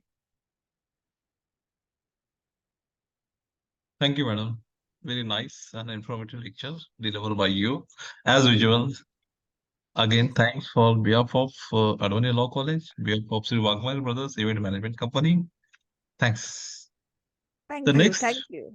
thank you, madam. The next resource person is respected Dr. Abhijit Kelkar from University of Fujai, United Arab Emirates, UAE, Dubai, and Abu Dhabi. Is this available, respected Dr. Abhijit Kelkar, sir? Yes, yes, I am very much available. Abhijit Kelkar, sir, is working as a professor in University of Fujai, UAE, since last 15 years. He has specialization in management, some of the international level thesis, and guided to the students of PhD. Some of the international research papers have been published, scopus, and this is the big biodata is here of Dr. Kelkar, sir. I would like to short it and request to Dr. Kelkar, sir. Sir, please continue your lecture. Second session, Dr. Abhijit Kelkar, sir. Over to you. Thank you. Yes, thank you. Thank you so much. Uh, actually, in the beginning, at the outset, I would like to thank Advani Law College, Bandra, Mumbai, for this international conference. And of course, Kishorji Wagmare, our Dr. Own Dr. Kishorji, because he is pretty much enthusiastic enough in today's competitive and running and busy world also in organizing genuine research international conferences, because we do attend many international conferences, and the zeal or the real takeaway or the real value addition which we take from those conferences, there is a law of diminishing marginal utility, as the day lapses. And this doesn't happen in Wagmare Brothers international conferences, because they just tie up with the organizations who really are keen enough to develop some research related environment. And really there are some genuine takeaways from those conferences, because I have attended many such conferences in the past organized by them. So thank you very much for Advani College, and thank you very much for Kishore Wagmare also. Dr. Saab, thank you so much. And Thank you, sir.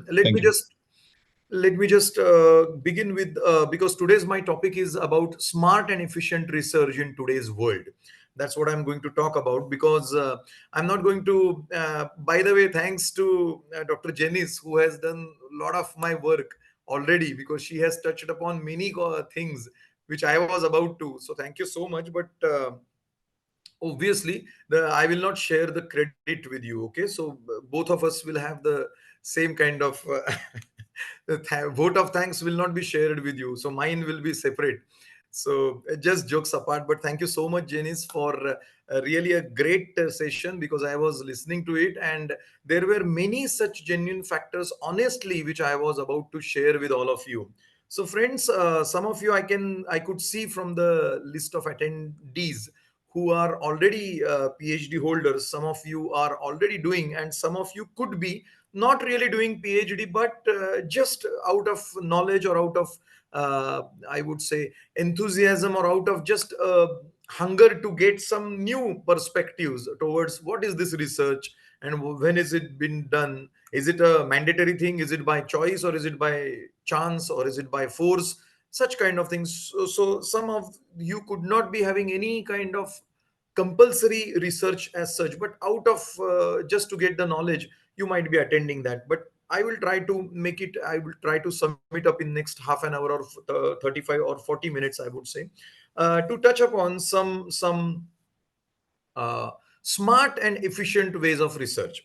Now, the basic problem which all of us face nowadays are about basic problem is about research publications, because there has been a lot of debate on this, whether the quantity is important or quality is important, right? Because many of us do have our CVs or resumes. When we forward them for any further better prospects to any new university or college, whether at national level or international level, we always have that feeling in our mind that my research output is not really very good. But believe me, the first point which I would like to tell all of you, keeping in mind my own observation as well as to a certain extent an experience as well, uh, which I have seen in many of my friends' case, some of the recruited newly appointed members in our own university or at other universities also, that both quality and quantity are important, no doubt about it. But what is more important is nowadays a quality, because the reason being, now 30 publications, 40 publications, 50 publications, that is what people say generally. Okay, I have got 30 publications till now. But in a smart and efficient research, generally what universities are looking for is nothing but quality research. Here, don't get confused with qualitative research. I am talking about quality research. And what exactly your research is into? Is it really commensurating with the domain or area in which you work for? Is it really commensurating with some practical orientation, with industry acceptance, with some kind of probable sponsorship? Does it have any future? Does it have any future, I would say, in terms of existence? Does it have any potential to carry on in terms of some extended branch of it, and so on and so forth? So these are all the aspects which they consider while assessing you as a researcher in terms of your research. Now, generally, most of us are under the impression that more the research outputs I have, more the publications which I have, more the journal publications I have, it is going to work. But okay, at the same time, having said that, I do not mean to say that your research should be only 2 or 3 research publications. It's not like that. But please keep it in mind, what counts for them is not simply the quantity, but what counts for them is a combination of quality and quantity, better skewed towards quality in a more appropriate way, if I should say. So quantity or quality, obviously both you should pay attention when it comes to smart research, but don't forget about the quality, the journals in which you are publishing, how you are publishing, and so on and so forth. Dr. Janice touched upon a very good aspect in her speech, which I was listening to, that nowadays everything is possible. Now we live in a world where everything is worth, we can purchase everything. All the services are purchased. So is the case with the research also. there are many there are many organizations who work all over the world, not only in India, all over the world. The organizations do exist who are helping you to publish, to write a research paper, to write an article, to write an essay, to have dissertation, to have more and more reach, to have more and more citations. Everything is available on paid basis. But mind well that what Dr. Jenny said, I totally agree with her. Such kind of things, if you use such kind of routes or such kind of paths, if you opt for, obviously, what they say, doodh ka doodh or pani ka pani, that will happen when you are interacting with your students, when you are interacting with your interviewers, when you are interacting in a conference with the panel of judges, and so on and so forth. So the only aspect which one should know or one should keep it in mind is, my research publication should be exclusively of my own, number one. Let it be any number, but when you take an assistance from external authorities or external organizations, they make it a point that this becomes a totally high quality research, which sometimes we do not portray through our knowledge, which sometimes we do not portray to our performance. So that is something which is very risky. So never ever take any help of any organization. What I can do to the best of my abilities and knowledge currently, I will do it. Obviously, over a period of time, your graph of research in terms of quality and quantity both will go.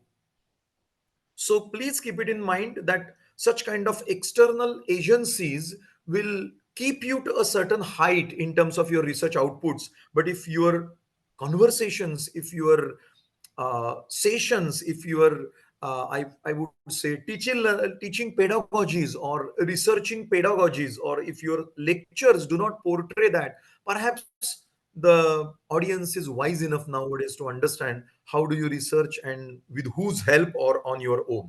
So that is something which please try to understand in terms of smart and efficient way. Have the steady path, have the steady graph, but start something which is genuinely of your own. let it be of very basic nature as such. Number two, when we talk about the quality and quantity, there should be the balance of the things. Few years ago, there was a trend that the research publications are only something which are valued. Conference attendance is of no use, because if nowadays, I mean, most of the conferences, if you send the paper, uh, your paper is accepted. Let me be very honest with you. I have not seen a single email in the recent years to any of my friend or to myself even that the paper is rejected for the conference.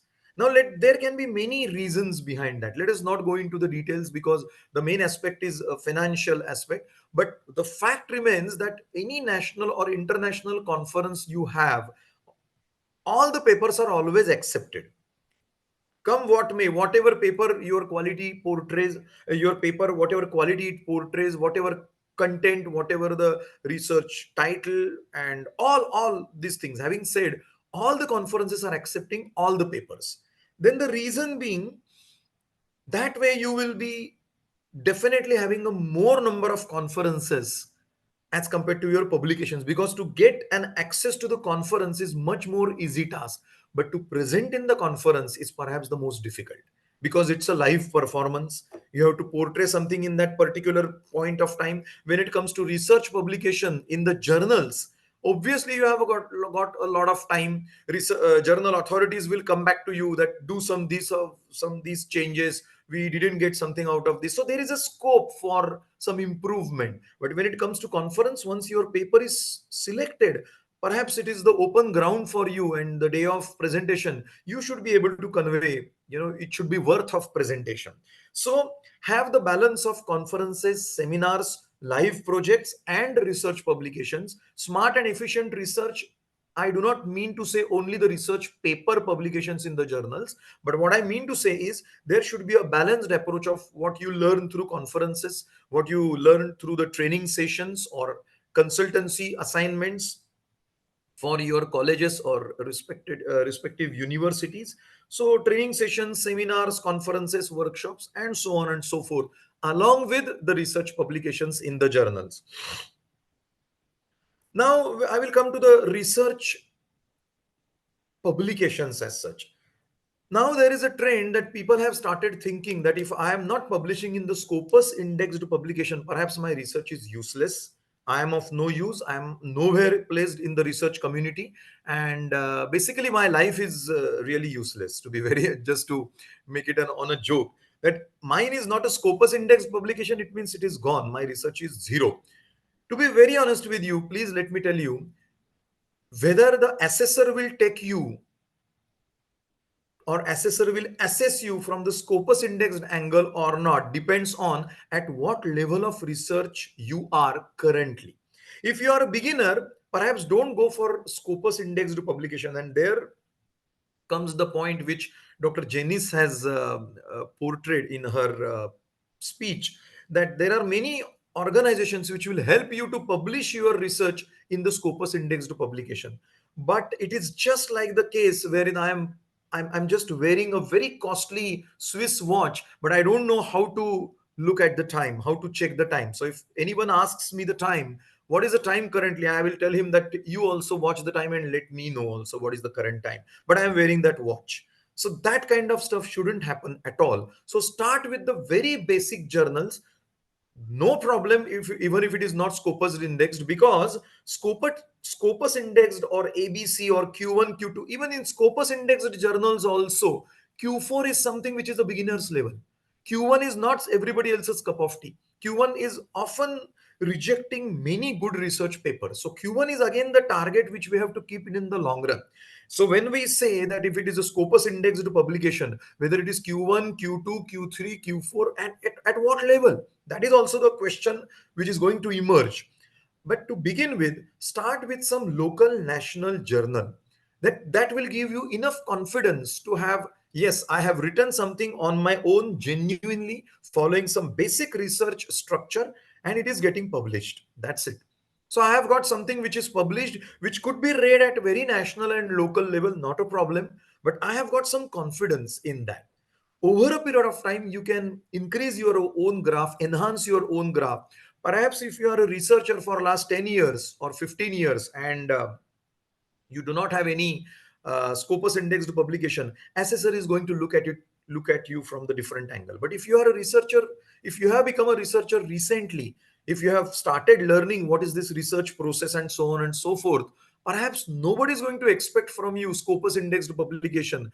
But in the first year of research itself, you have got many scopus indexed publications. The benefit of doubt will have to be given to that person who is going to assess you, because it's a big question mark. Or are you that genius enough to publish in the first year itself?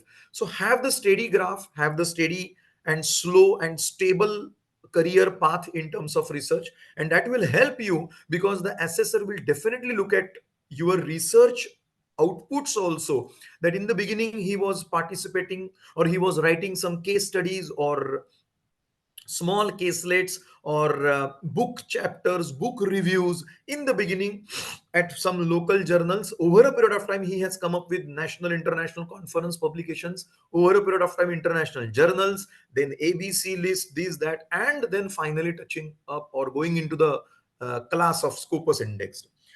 By the way, let me tell you, all Scopus indexed publications are not necessarily good publications. And don't believe me because I am saying this openly in this session. But if you can Google it out, you might come across many articles which are, is this the Scopus indexed article? Really? How come? The question will come to your mind if you are trying to apply all the yardsticks of the true research to the particular article.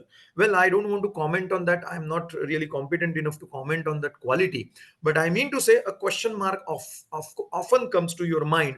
All research that is published in Scopus Index doesn't mean it is a pretty much good quality. But yes, nowadays what goes in the flow, we have to accept that if Scopus Index has got some zeal, glamour, of course we have to follow that. And it's not that all, some of them I'm telling, but majority of the research in the Scopus Indexed publication or ABC is going to be of a good quality. And on the other hand, not all which is published in the local journal or non-Scopus indexed is of not good quality or very basic quality. No, there are many journals which are publishing very nice research paper, and especially while having a good literature review, you will come to know that there are many research papers which are published in the journals which are not Scopus indexed, but they are of utmost use to you and they are fantastically written. So you have to have that quality of paper. Don't go ahead with in what journal it is being published. If you think that the paper is good on all the yardsticks, if it is useful to you, perhaps go ahead about it. And as far as your individual paper is concerned, have that individualistic approach and steady and stable approach. Start with the moderate and then go towards the Scopus as you progress further. There is one more thing about the smart and efficient research is about joint research or individual research, because joint research is bandi muthi. So you really don't know. When I publish with the four persons, it is never ever known to the world at large that who has done which amount of work, who has done what quantity of work or what type of work in the research. Generally it is the understanding that first author is having more glamour as compared to the second and third. But mind well, it is not like that sort of. Nowadays, in especially in Europe and especially in the Gulf countries also, when I say most of the interviewers discuss in between themselves before or after the interview that most of his publications are joint research publications. So this is a little bit of black spot. Please don't misunderstand me that I am saying or I'm trying to say that joint research is not at all allowed or it is not welcomeable or it is not encouraged. I am not saying that, but please have the equilibrium of joint and individual research. Many of us do have 30 publications, 40 publications, but 90% of them are joint publications. Please mind well, when it comes to the assessment of you as a researcher, more points will be given to your individual research because that exclusively belongs to you and there is no second doubt to it, unless and until somebody takes a doubt whether this person did it through some agency or not. That is different issue. That gets clear when you start talking about the research. So, but apart from that, There is no problem in having joint research, but have a balance of joint and individual research. Don't ever think of that only joint research I will do because it is comfortable to me. I need not work for more point of time or something. We can divide the work. That happens sometimes, or that is good sometimes, but more emphasis, more focus should be on your individual research. Industry connect, practical approach. Now, let me tell you. Say, for example, libgen.rs, libgen.rs, libgen.rs. This is a Russian website. There are thousands if you go ahead with it, but this is a website wherein you get. There was a bookboon.com also, but bookboon initially had many free books available, but nowadays most of their books are available on paid basis. But this libgen.rs is a website on which you get all the books free. All the books free. There are some paid versions also, but majority of them are freely available, but they don't come with the PPT. But again, technology is helping us. Now download that book, go to the chat GPT will give you the PPT version of that. So nowadays we are looking for smart material, right? Our unfortunate thing, but nowadays our teaching and learning pedagogies rely more on PPTs rather than reference books or textbooks.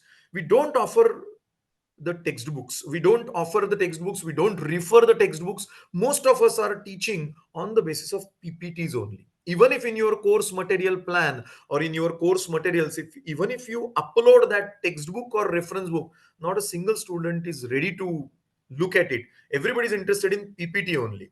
Well, that we cannot change at any moment of time, but then at least instead of having the ready-made PPTs from the authors, from the publications, which nowadays they are supplying, it is better to convert the book into the PPTs with the help of ChatGPT. Because please believe me, those PPTs are much, much more in detailed manner, because ChatGPT doesn't understand what it requires in terms of time and cost, in terms of interest level, in terms of connectivity of both students and professors. It just converts the material into PPT form.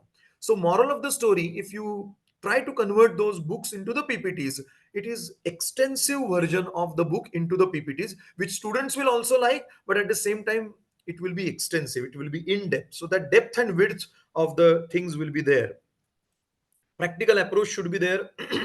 It is always say that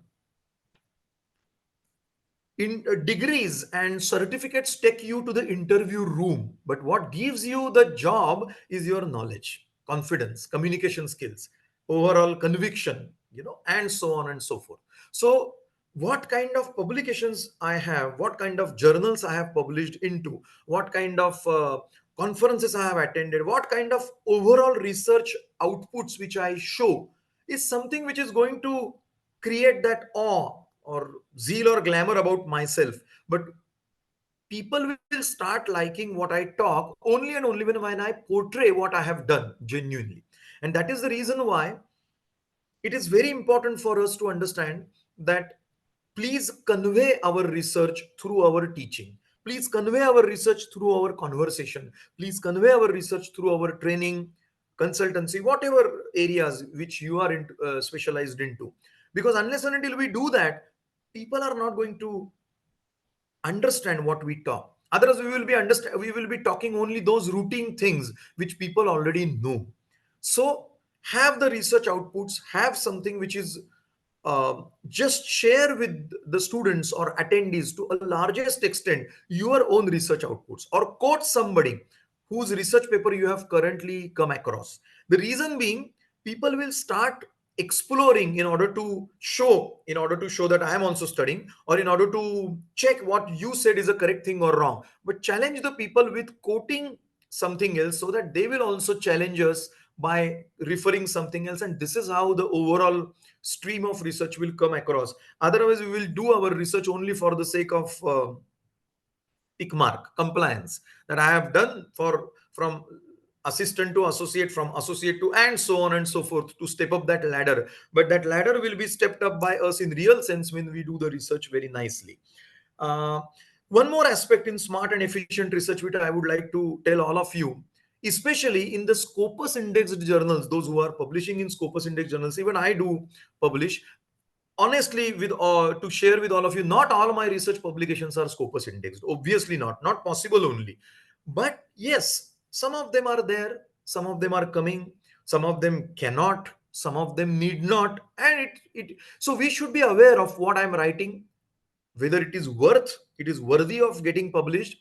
But without any external assistance, if you are able to publish, then you are happy enough, you are satisfied enough that yes, whatever I have published is my own, and even in Scopus also without any external agencies help, and that is something which is a real satisfaction. Scopus indexed, you have to be very much careful, because nowadays it is a trend that Scopus will index the journals in which your paper is published, but Scopus has to index the paper which you have written as well. And if it is not, then write to the Scopus authorities. We always write to the Scopus authorities, because say for example there is one journal, XYZ journal of say finance and banking, and in which that journal is indexed by the Scopus currently, right? Now in that research in that journal, my research paper is published, so I am telling in my research outputs that yes, Scopus indexed journal, I have published XYZ journal of banking and finance. But if you Google it out, the journal is indexed by the Scopus, but your paper is not indexed by the Scopus. And that is something funny to note, but it is happening quite common. And there is no point in, because journals which Scopus is indexing currently may not be indexed by the Scopus in future. So Scopus keeps on updating their list of journals. Some of the journals coming in, some of the journals they are dropping because of the XYZ reasons. But what remains in your database, what remains in the Google, is your research paper and not your journal's name. So even if you are publishing in the Scopus indexed journal, even if you are published in Scopus indexed Q1, Q2, whatever it may be, ensure that your paper is also identified, recognized, and indexed by the Scopus. And Scopus confirms that. And that is why that is very important point, because I have seen many persons who have in their resume that the XYZ, this paper in this journal, and at that point of time when it got published, the journal was Scopus indexed. Today, if you see their list, they have dropped that journal, and then that paper is no more considered as Scopus indexed. But if you get the email from Scopus that your paper, your actual research paper, is also indexed by the journal which is indexed by us in writing, even if journal gets discontinued in future, your paper will remain with you as a Scopus indexed, and you can continue to show that. That is very important thing, which is a practical problem nowadays researchers are facing. And uh, not all not all publications or not all research papers are good enough in not all the persons are good enough in all the things. Now it is always said that there was some question which somebody asked to Dr. Jennings, whether qualitative research is good or quantitative research is good. Let me tell you very honestly, earlier was the version that those who are weak in statistical tools typically go for qualitative. But it is a wrong notion, to be very honest with you. We can quote thousands of research papers which are qualitative but still equipped with very good amount of statistical tools. So it is a misconception amongst the researchers community very often that qualitative research means I'm going to talk something about theoretical. It's not like that. There are, of course, statistical tools are more. Majority of the statistical tools are available for quantitative, but that doesn't mean for qualitative research you cannot use any statistical tools. There are many good qualitative papers also which are published in very high profile journals, exclusively qualitative research papers. So balance of both is very much required. But what is required, what is the trend currently, if you really ask me, better have more of a quantitative research, because quantitative research will give you the concrete outputs which could be quantified very nicely, very easily, whereas qualitative is little bit open ended, little bit, please pay attention, I'm not saying generalizing this statement, but little bit open ended and vague, which there are many ways to look at it. But quantitative means for that particular point of time, at least you are going to close that loop through your good research. So that is something which is pretty much required. And now at the end, I'll just sum it up by few PPTs, because every time I show the PPT, and that becomes typically the mechanical session, and that's why this time I just decided to show you the PPT a little bit at the end. So I'm just going to come to the end, that have connectivity with the industry, have sponsored research to the maximum possible extent, get some sponsoring authorities, try to get it sponsored, because it gives you two things. Number one, it gives you money to sponsor, of course, then you need not spend. And number two, sponsored researches are always valued all over the world. If somebody is there who is ready to give you some money, that much worth your research is. So nobody can challenge that. XYZ big company is sponsoring my project, so they are not fool enough. Even if I am trying to fool them, they are not fool enough to get fooled. So obviously they are seeing some genuineness, some authenticity, some originality, some kind of potential in my research. That's why they are sponsoring. So sponsorship to the maximum possible extent, have good connect with the industry, have publishing of the good amount of qualitative quantitative, have an equilibrium or two more skewed towards individual research rather than joint one. But of course joint one is not really discarded as such, but more emphasis should be on an individual approach.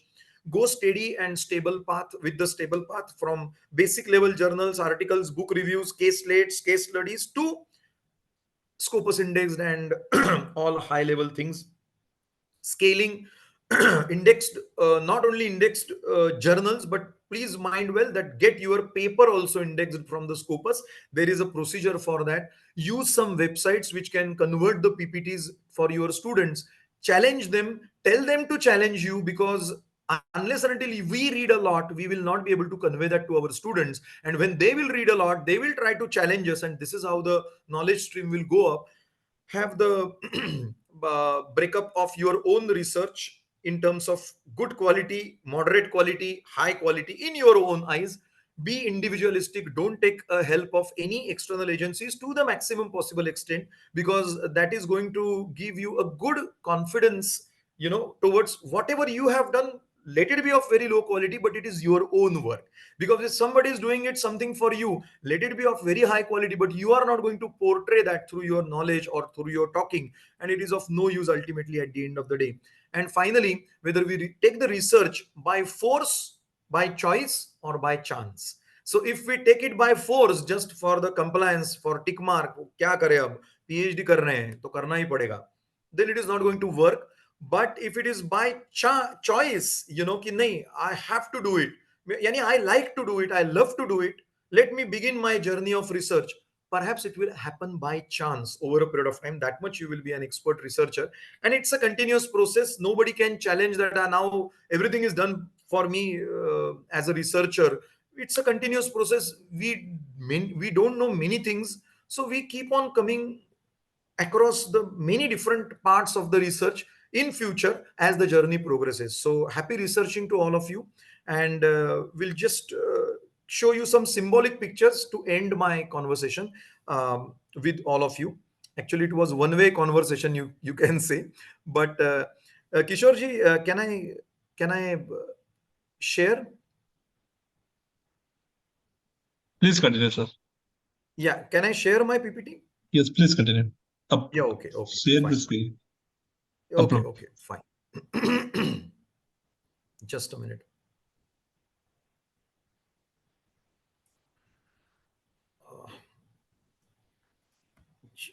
It's just 2 minutes I will take, not more than that, because I'm about to end my session only.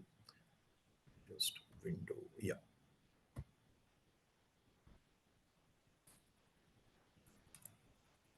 Okay, so just these symbolic pictures which I would like to give you at the end. This is something which we have to take into consideration as a researcher. Every arrow will not hit the correct circle. It could be starting with this outermost circle, or perhaps outside the circle's area also, but one day that target will be hitting, that arrow will hit the real circle. That is what you please keep it in mind. There are many ways to go as a researcher, as a PhD holder, already completed a PhD, or undergoing PhD, or about to start PhD, or Forget about PhD, but as a researcher, as a reader, as a user of this research stream as such, there are many ways, many paths. So to choose a path is also a very important thing, which we have to keep it in mind. And remember a few things. Only problems description is not expected nowadays. So through your research, you should come up with the concrete solutions also, mapped outcomes of the research with the overall industry or sector, a real weightage.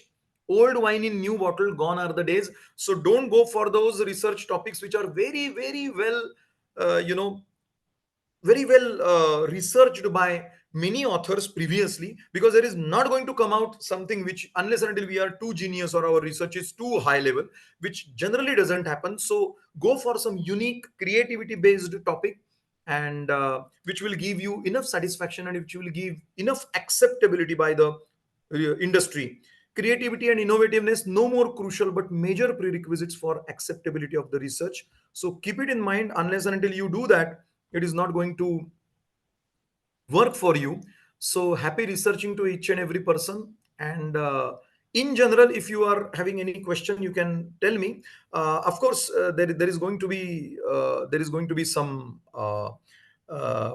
some queries when we will start the process, but then you can get in touch with the concerned person anytime.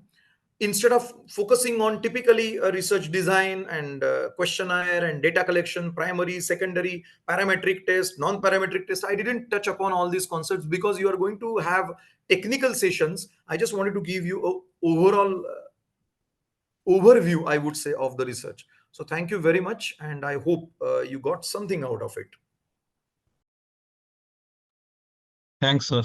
As always, your lecture is outstanding, informative, and whatever new thing is going on in India and abroad, you always narrated that points. You focuses on that important, which is to be done R&D activities in Arab area and in Indian scenario. Thank you for outstanding, deliver the successful knowledge and deliver the session. Thank you again, sir. Behalf of Thank you so much. Advani Law College and behalf of Wagner Brothers Private Event Management Company. Sir, Thank one you. question I Thank want you to so ask. much. Yeah. Dr. Anand Kasle, JJ Advani Law College. Hello, Question, doctor. sir, Yes. what is the current trend in UAE about the legal research? Because in India, we are following the British legal system. What is the actual scenario in UAE, Arab countries? Actually, see, the law field in Arab countries is pretty much different than the Indian one, the version of India, because here most of the laws are Sharia compliant laws. So these laws are typically based on the more of a, I would say, uh, Sharia law, which is a religion based. And that's why the more often the trend is, and here typically the conservative aspects are there, which are found in research, especially in terms of law, because some of our students are law students in our university, and they share with us they are working in many law firms. So the typical research about the law firms is something which is coming in Saudi Arabia. Saudi Arabia is on the verge of uh, accepting the path of progress or development in somebody else's eyes, and in somebody else's eyes it is something which is going towards westernization, and which is not really correct. So we are not going to go into the details of whether it is good or bad, uh, leaving it to the commentators on that. But the trend is the how the Islamic banking and finance, or how the cases about the criminal these things, getting reduced in some parts of the world, and in increasing in some parts of the world, even after the Sharia compliance laws are in picture, because Sharia compliant laws are totally different. Their punishments, their criminal activity, results or verdicts given by the courts are typically which we can't digest. But unless and until we have got Sharia law, there is no discipline, there is no I would say peace of mind. That's what many people think. But here the main trend is increasing patterns of criminal rates in spite of being Sharia laws nowadays. And towards Saudi Arabia, because they are having lot many reforms which are not really commensurating with the typical principles which they belong to for last centuries, many centuries. So that is typically the trend. And in general, if you talk, everybody is talking about AI.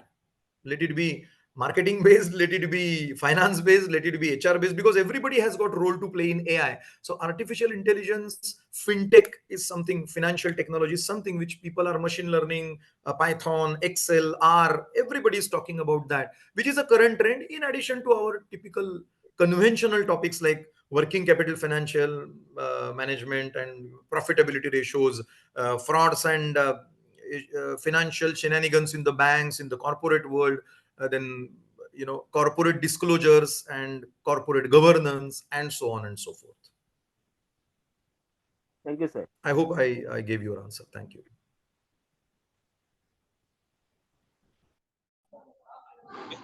Dear participant, do you having some question regarding Dr. Abhijit Kelkar sir lecture?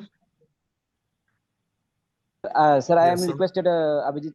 Sir, I'll just call you back. sir, Yes. Please continue. PhD paper present. How many paper present PhD student? Sorry, I didn't get your question. How many papers to be? Minimum how many paper? Sir आप question Hindi में भी पूछ सकते हैं, हिंदी में पूछो sir आप. Sir कितना पेपर प्रेजेंट कर सकते हैं PhD स्टूडेंट के लिए? कितना पेपर प्रेजेंट कर सकते हैं? See, there is no limit to it. Actually, you can present as many papers as you want. There is no limit to it in any university, to my knowledge. You can present as many papers as you can. It is because of time we are not able to present many papers. But on the contrary, I would suggest that if you are on the verge of completion of your PhD, or at least please PhD, viva, or Yes. submission of your PhD thesis or pre-PhD thesis, Yes. in that, I mean to say, at that level, perhaps go for the maximum number of presentations, go for maximum number of publications, whatsoever, in whatsoever manner, because that will give you enough, that will explore your horizon. आपको बहुत अच्छी तरह से समझ में आएगा कि हो क्या रहा है आजकल, कौन क्या सवाल पूछता है, कैसे सवाल पूछता है, and to what extent my thesis, to what extent my research, it can get connected to, number one. And in terms of आपको width और depth तभी मालूम पड़ेगा when you will have more and more publications, more and more presentations, and more participations. Don't present, don't publish also, but be an attendee, just to get a glimpse of what is happening.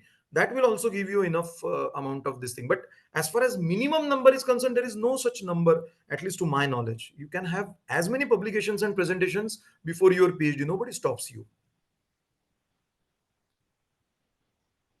As per Thank you, my sir. knowledge, Thank you. the University Grants Commission have stipulated the laws regarding the publications, two national and two international, as well as two That is minimum. a minimum criteria for fulfillment of PhD. Yeah, but I'm saying maximum, there is no limit. What I was Maximum answering is limit, yeah. maximum, there is no limit. You can have as many as you can. Yes. Same is the question about literature review. Many people ask the question, how much should be my literature review? To be very honest with you, a few universities we have seen have got typical, they have given that these many literature reviews have to be there. But some universities have not mentioned anything about it. But it is always better to have more and more, because that is going to make your thesis only robust, inclusive, and in whatsoever manner, more, it is going to give you more strength, what you say through your research. So it depends from university to university, but have more and more literature review papers or literature reviews. If I may Sir, ask may a I? question, sir? Yes. Good afternoon, sir. Thank you so much for your wonderful insights.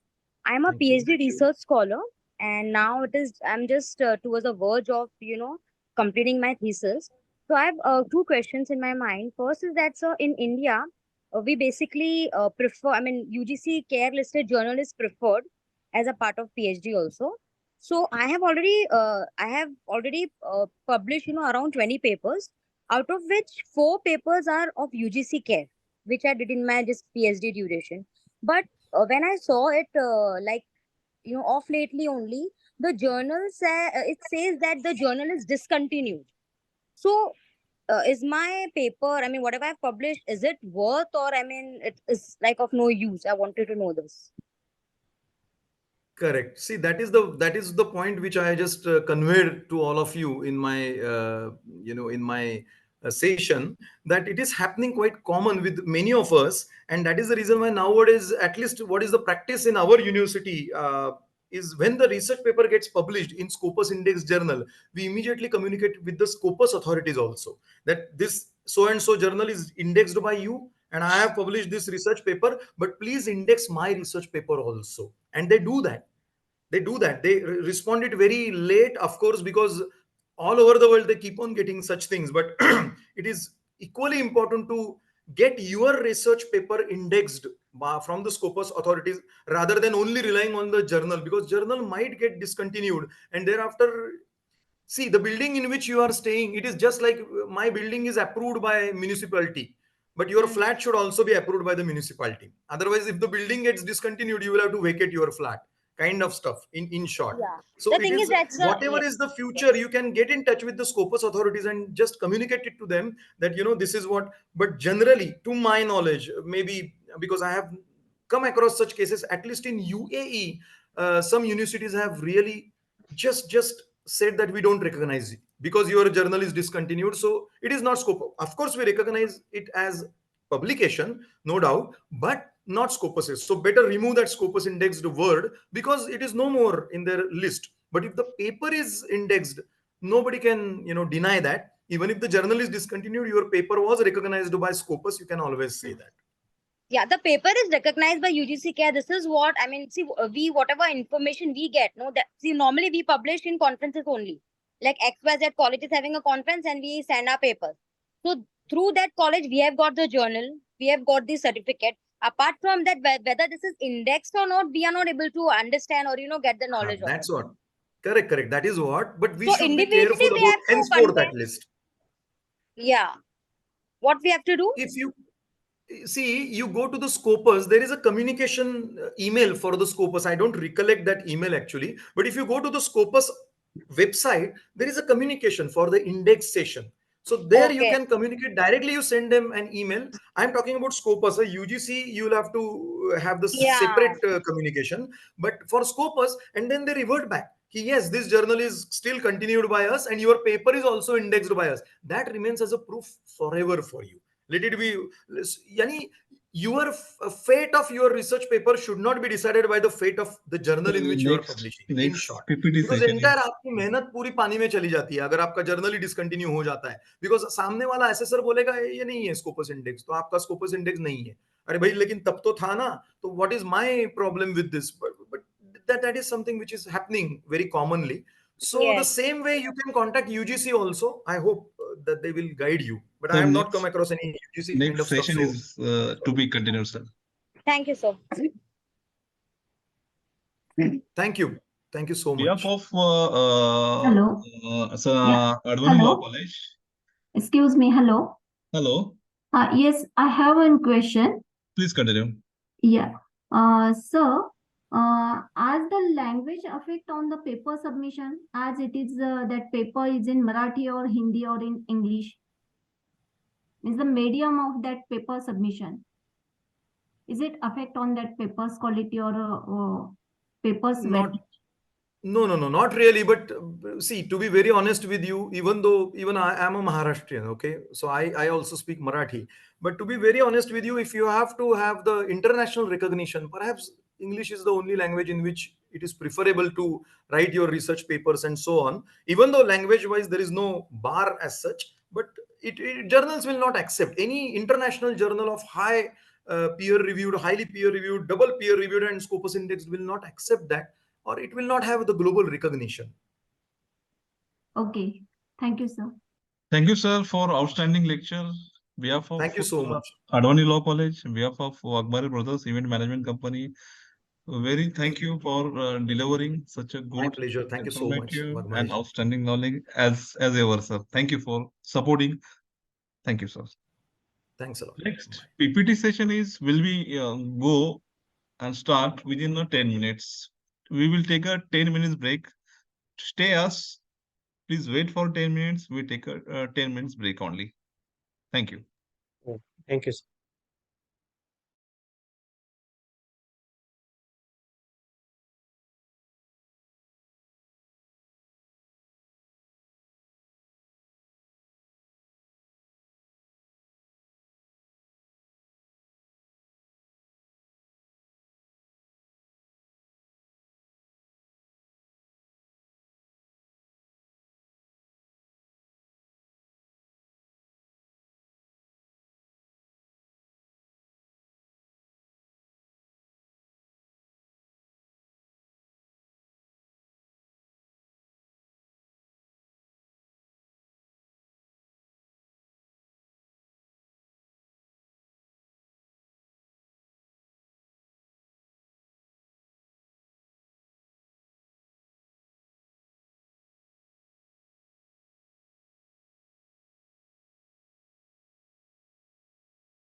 Shall we continue?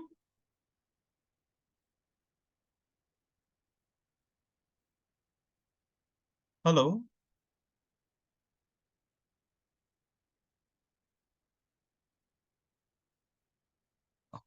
Are you hearing me? Yes, sir, you are audible, sir. Let's start the PPT session, technical session. As per the schedule. Yes, sir. 20 minutes before we just starting, because of lectures of the resource persons are ended now. I would like to request all the participants who want to do the PPT presentation, kindly upload your PPT.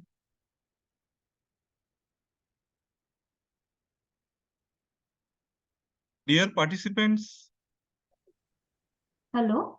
dear participant who want to do the PPT presentation, Yes, may I, sir? upload your PPT, open your video. Yes. Your face should be reflected on during of your delivery of your PPT with your topic, with your name, with your college name, with your email address, your university name. Please continue. Yes. So am I audible, sir? Yes, audible. Please continue. Okay, so can you please give me the share option for Please wait. present the PPT? Please wait. Please continue. Yes. Is my video on, sir? Video is clearly on. Oh, So on? open your PPT. Clearly on. Okay, okay. Just a moment. I just share my presentation.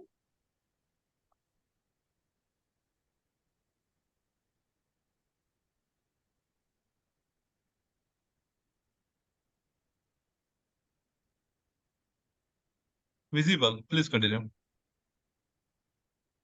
Okay, it is visible.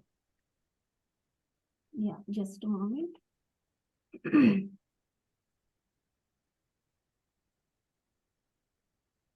Yes. So, good afternoon, everyone. So, today's my presentation topic is, yes, 1 second. Yes. Online education system in India, the challenges. As we know, the world is progressing towards the digital transformation, where in every sector like manufacturing, finance, administration, health, medicine, travel, and so on, the education sector cannot be left behind. In fact, education has to take lead into digital transformation, as unless we do not educate the students, people aware of this digital transformation, it can be effectively implemented or transformed. During COVID period, the necessity of online education increased as there was no other alternative to this.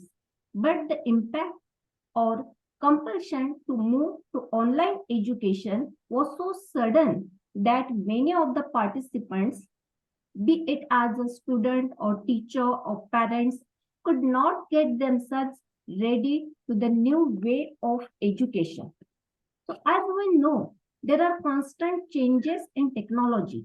Also, new changes are constantly taking place in the education sector, considering the new need of the times and the need for online and digital education mentioned in NEP 2020.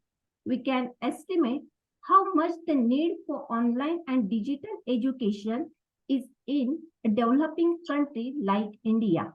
There are many challenges for online education and digital learning in India. Online education will make education easy and accessible to all. But considering its challenges, one needs to think about how fast it will spread in developing countries like India. Information technology is affecting all of us as teachers, as individuals, and as members of society. Education, entertainment, work, and all the things we do in our daily life are undergoing a lot of changes due to the development of information technology. Today, while watching television or reading a newspaper, magazine, various new things related to information technology come to light. For example, internet, World Wide Web, digital TV, online learning, industrial restructuring, wireless communication, virtual classrooms, and so on. Information technology refers to the basic process and tools required for the creation, collection, editing, storage, presentation, and distribution of information. The result of the combination of all these forms of agencies is used in the online education system. It is important to consider how effectively it can be done. We know online teaching is teacher-centric. In this, the teacher is active and the student is passive. It has an emphasis on instruction. Students interact with different multimedias and various technologies. There is no opportunity for face-to-face interaction between the teacher and the students. Students become self-motivated to study. Emphasis is placed on using innovative methods and techniques. So online education gives the freedom to students to learn at their own pace. Also, according to that, what is the need of everyone and what he gives more importance to. He can select the courses and take online education accordingly. Although online education has many advantages in developing countries like India, there is a need to consider how the current situation in India is capable of online education. Until India becomes digitally enabled and availability of computers and online devices, digital devices at affordable prices. There is a need to consider how and to what extent online education will be universalized. Until then, the benefit of online or digital education may not be available to everyone. Online education has many challenges in making it accessible to all and successfully reaching the students. We discuss some important challenges of online education, such as issue of digital infrastructure. It includes digital infrastructure and digital devices. And digital infrastructure, one of the major hurdles in online education is the complexity of diversity in the India as large as India and unavailability of appropriate equipments. Technology required with equipped infrastructure for Your 10 online minutes is education. over now. Kindly Yes. jump for conclusion. Okay. So I just tell you the few challenges, only the names. That second one is that the economic issues. Then third is the language issue. As I question to Mr. Kirikar also. Then digital literacy. Then practical experiences. Then teacher trainings, lack of personal interactions, quality of contents, assessment and evaluation, and also the mental health of the students as well as the teachers also. So these are all the challenges for online education. Thank you so much. Thank Sir, you. may I Professor. proceed? Thank you.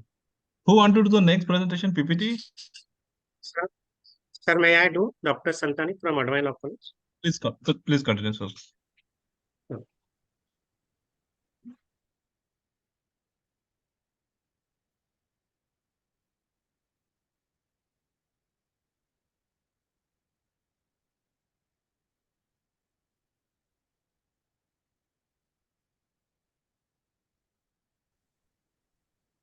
Sir, I'm trying to share my PPT, sir. Just 1 minute. Yes, please continue.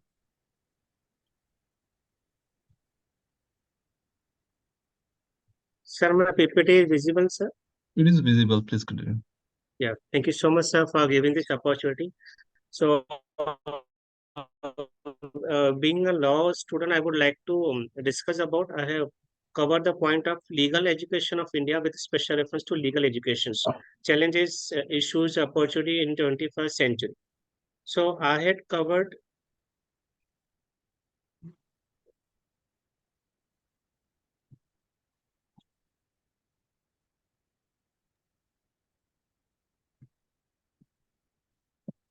in my research, I have covered the importance of legal education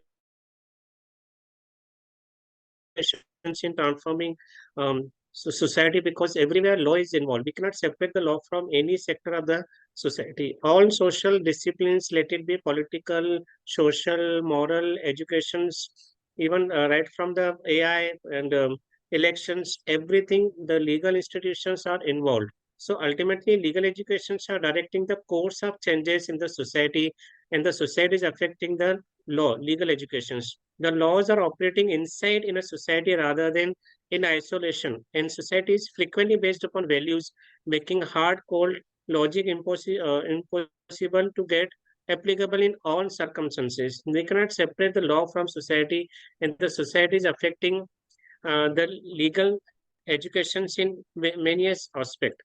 But when we talk about the legal educations, there are many factors which are affecting the legal educations, and there are interconnectivity between the legal education sector institutions and other factor outside of factors like policy of the government. We are observing that whenever government is changing in the central government or state government, it is affecting the existing law. Let it, because ultimately legal educations are connected with the laws only. So policy of the government does plays important role in the legal educations. Then Bar Council of India rules and regulations, universities with affiliations, the colleges and private governing bodies. Nowadays there is a trend of autonomous bodies and all, because um, so many policies of the government are also changing. If we compare the legal education societies, legal education institutions, how many they are funded by the government, and other streams, how many they are funded by the government. So we can easily make a difference between here. This is showing the universities and policies of the university and the government. Even the involvement of governing body in the regulations of the institution, then changes in the legal professions, because legal profession is not constant, it is continuously changing. As the system is changing, artificial intelligence is there, digitalization is there, globalization is there, the legal education institution also bound to change. The type of attending institutions, I need not to focus more, because all of us are belonging to the sector where we can easily observe the change which we are observing in the community of student. The approach they study, the whatever subjects they are, maybe it may be law or any other stream. So their approach, their thinking, their importance towards the education is changing tremendously. Even the faculty's commitment, because there are so many factors uh, involved in educations. We are aware about the NAC and everything. We are aware about the UGC requirement and all, because because of so many factors, the commitment, the role of teachers are also changing drastically. So we should not forget to discuss this point also. Evolution of society, yes, it is affecting the legal education infrastructure. Ultimately, everything depends upon the economical situation, infrastructure of the society, because this is the foundation for development of any community, especially the legal sector, I should take. There are so many changes and problems for the legal educations, right from the infrastructure and availability. It depends upon the policy of the government, faculty and teaching method that is very effectively to be implemented, the available resources to be effectively used. Students' motivation is the need of time, because ultimately whatever we are doing, we are supposed to do it keeping the students' interest in focus. The students' motivation is the need of time. Then syllabus and curriculum that should be updated as per the changing laws, because laws are changing, but we are observing that universities are not adopting the changes laws very frequently. The adoption of new laws, amendment is not up to the mark. So students are not aware with the latest changes and amendment into the legal sources, legal laws available, changing in the society. Instructions for the legal research, writing, as well as technology. Today's topic, today's conference is also focus on that. Just now we heard the two resource persons focused on the research and all effective research. Legal research is an important point where we are lagging behind, because we are observing the research is taking place in other streams. But when we compare the research in the legal education, it is lacking somewhere. So there is a need of effective legal writing, and research method should be effectively used even for the legal institutions.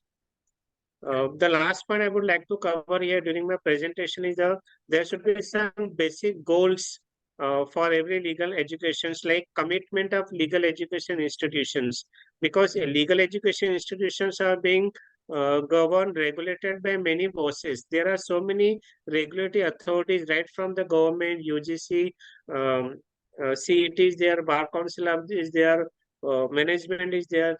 So there should be a effective and fruitful commitment should be there in each and every legal education institution. Pro-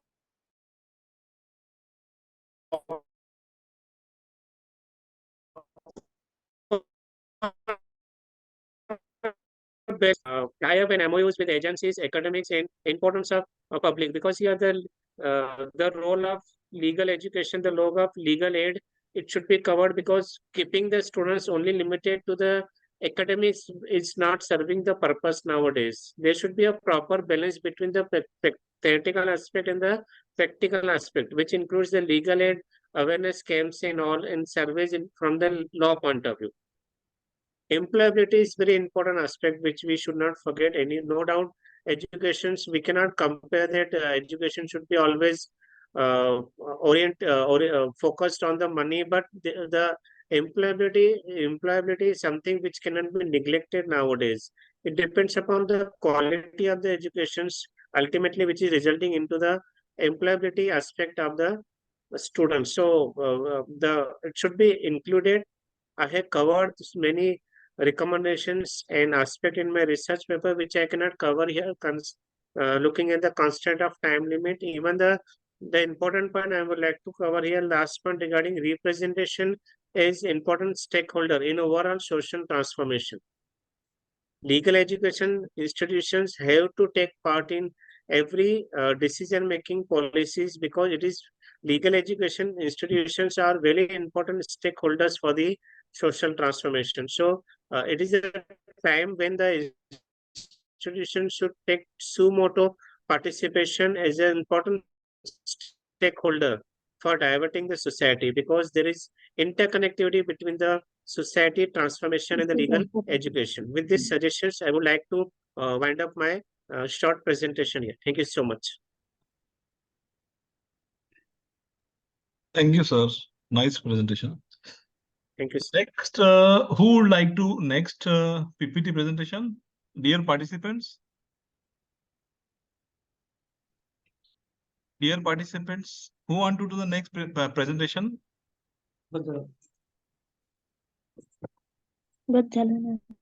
Hello. Hello. Who want to do the next presentation PPT?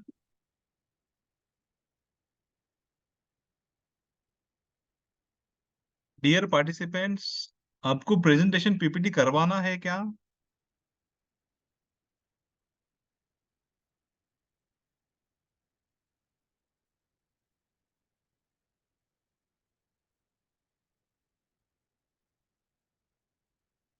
Dear participants, do you want to present your PPT? Are you there? Dear participants, are you there?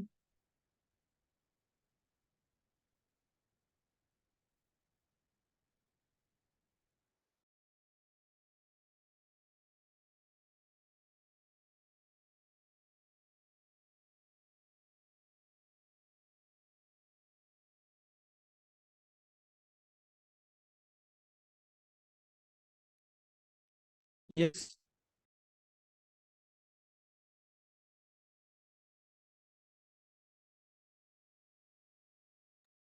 Dr. Rucha.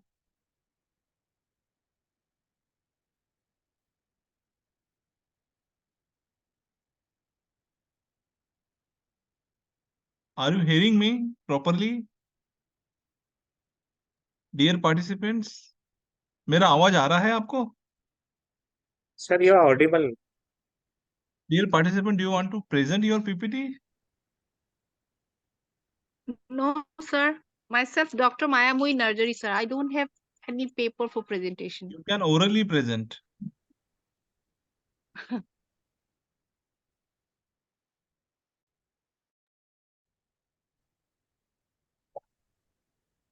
you can orally present your paper narration, methodology, objectives. That means, in short, of your synopsis.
As per the schedule, it is available Professor Uche Grace, MA from Nigeria, Department of Education, Dr. Seema Agrawal,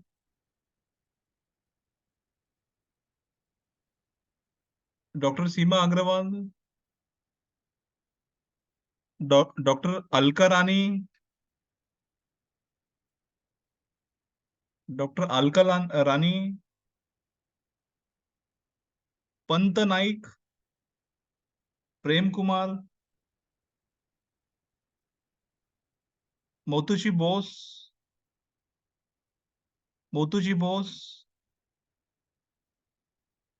Rajendra Shintre,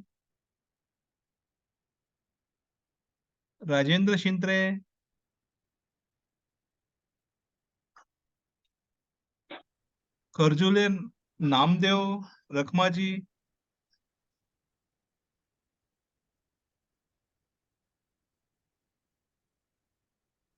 Madhvi Neman,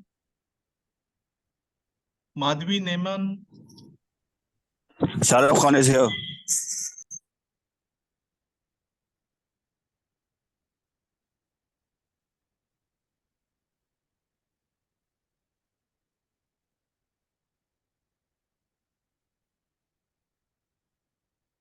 Do you want to present, Mr. Khan? What is your subject?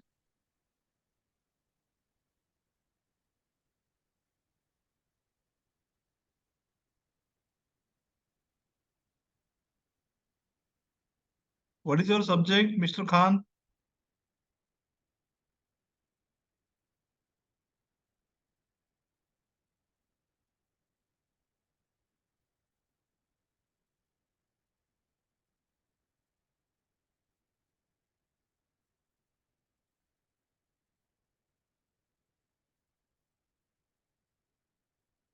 Dear participants, do you want to present your PPT?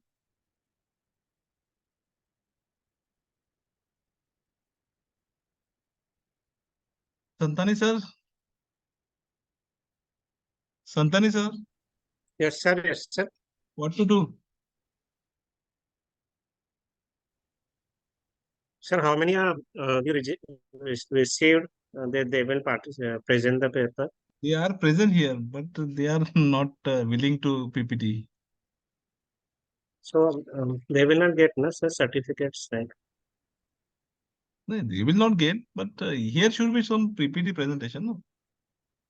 There should be PPT presentations. Let's see. We will wait for 15 minutes. Sure, sir. Sure.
Dear participants, आपको PPT present करवाना है क्या?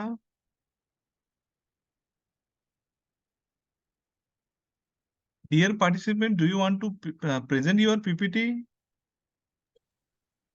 Sir. Good afternoon, sir. Prajapati, Sir, myself, Dr. Mayamui Narjari.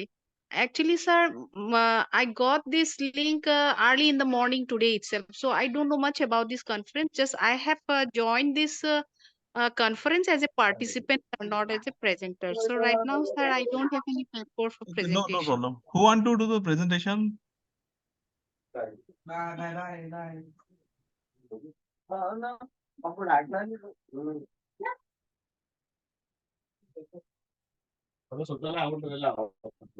Hello, who want to the present paper?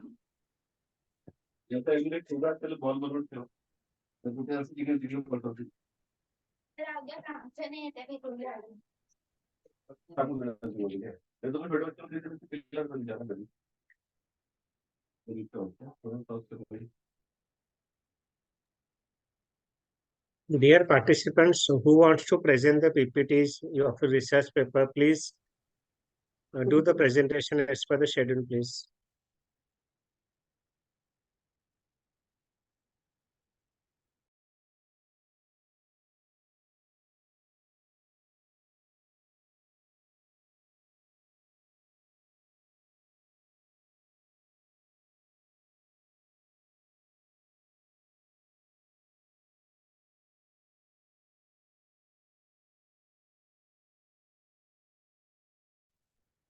Hello, sir.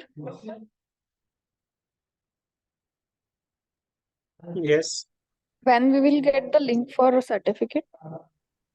wait Tomorrow for some. morning.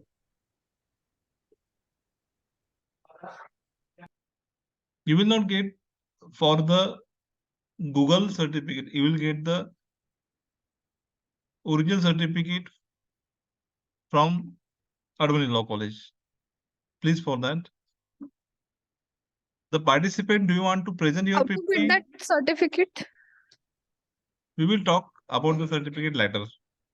Do you want We have not registered. We just seen today's message for the free certificate and we just had joined. We will provide you. Dear participant, do you want to present your PPT? Please continue.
Devi Priya, do you want to present paper?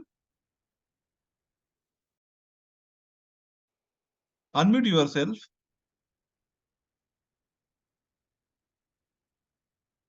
Your voice is not clear. Unmute yourself.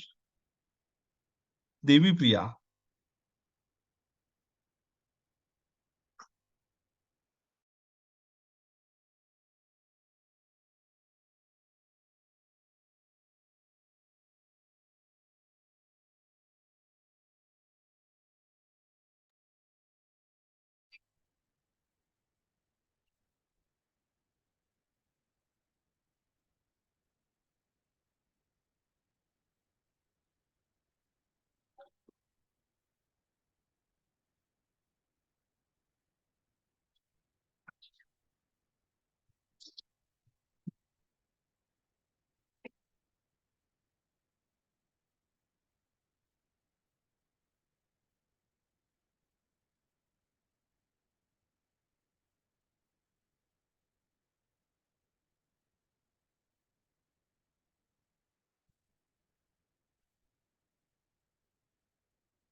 Devi Priya ma'am, can you switch on your audio?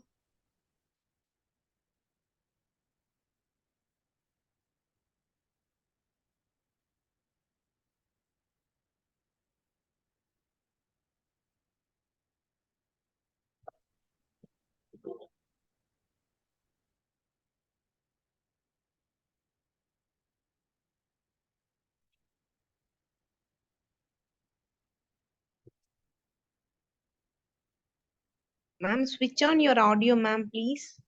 Dear participants, do you want to present the paper?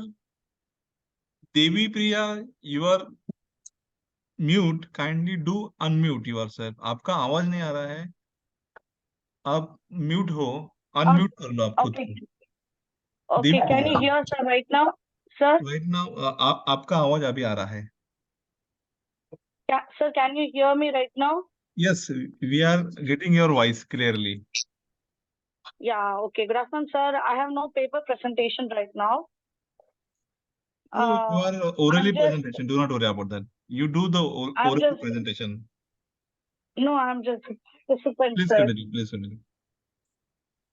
No, I just participated, wanted to participate in this meeting. Hello.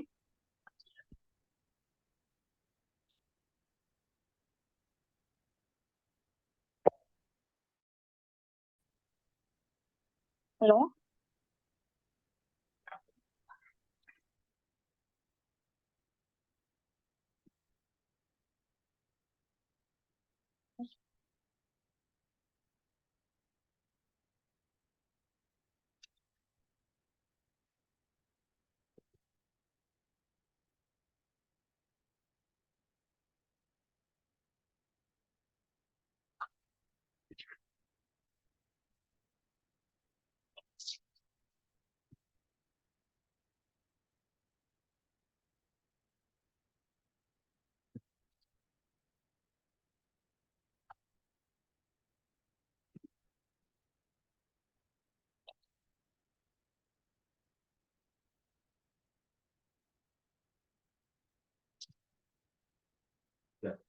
ते परत लागायला लागून राहिले. असं check करून पप्पांनी तपकील लागला होता ना, पुरं घर बंद झालं होतं. मला तिथं लागलं होतं मला वाटायचं. ते पिहूला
Dear participant, do you want to presentation PPT? Participant, आपको present करना है PPT?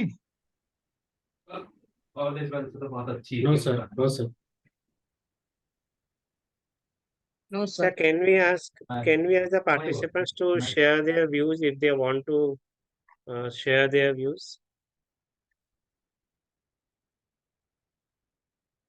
If any of the participants want to share their views on the conference, they are welcome. आपको कोई व्यू शेयर करना है डियर पार्टिसिपेंट्स? अरे कुछ response दो यार.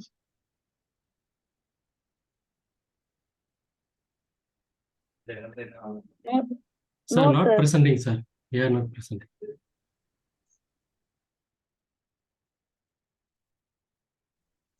Yes, sir. Good afternoon, sir, respected sir, and the fellow participants. Myself, Dr. Mayamui Narjari, librarian of UN Brahma College, Kajolgaon, Chirang, Assam, sir. So, I'm very sorry that I couldn't present the paper because early in the morning I only got about this conference. So anyway, sir, I joined this conference and I felt really good because our experts are given us so many new topic for me as chat GPT and other plagiarism issues, and which is very much mm, going to be helpful in further research work. So I really thank our research persons who have given the session, and I also uh, thank the convener of this conference in this online mode. Thank you, sir. Thank you. Dear participants, आपको कोई conference के बारे में कुछ आपको बोलना है क्या?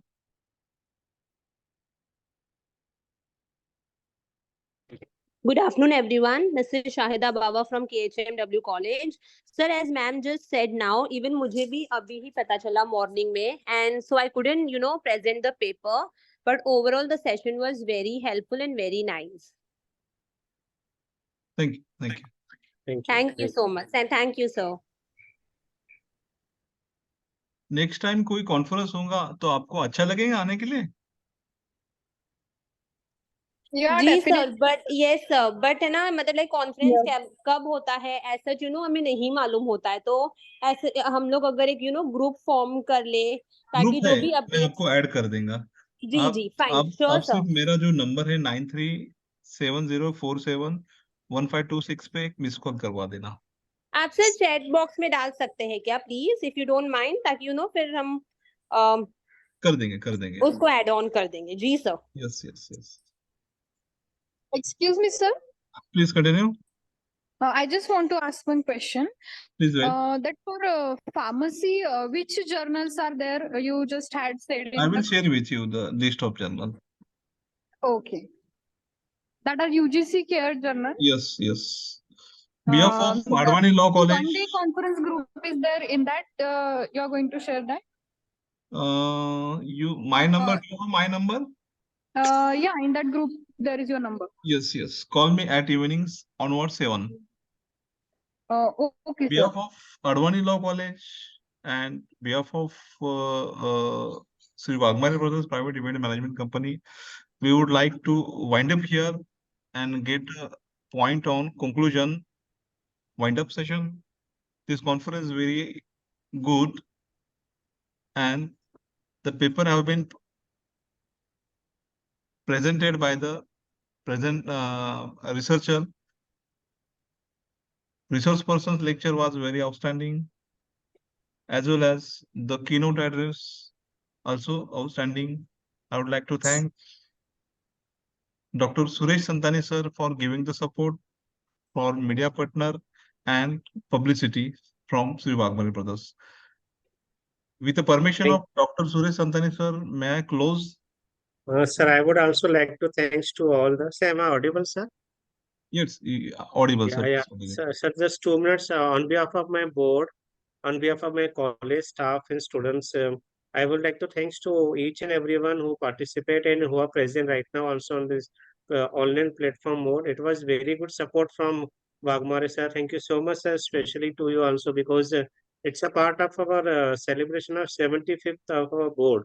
And I got to know that almost 98 researchers applied for publication. So hopefully next time they will present also. But ultimately it was a good, ultimately they are doing the research. So I'm thankful to each and everyone. Special thanks to morning session speakers, chief guest, guest of honor, and both the technical sessions resource persons, and overall thanks to each and everyone. Thank you so much, sir. Yeah. Thank you, sir. Sir, As per your permission, Mag. Sir, Sir, some curious. Please continue. Sir, whether we will receive any certificates? Tomorrow I will contact me onward 10 o'clock. Okay. With the Sir, permission can you of, share your number in the chat, please, so they will note that it is number. I will directly share the link for your certification in the So group. they will get. Yes, they yes, will get, sir. Yes, yes, yes. Hello, sir. Where you are going to share that link? In group No. hours. WhatsApp group. Okay, But sir. okay, thank you, sir. Thank you, sir, for supporting. I am ending the conference. Thank you, sir. Thank you so much, sir.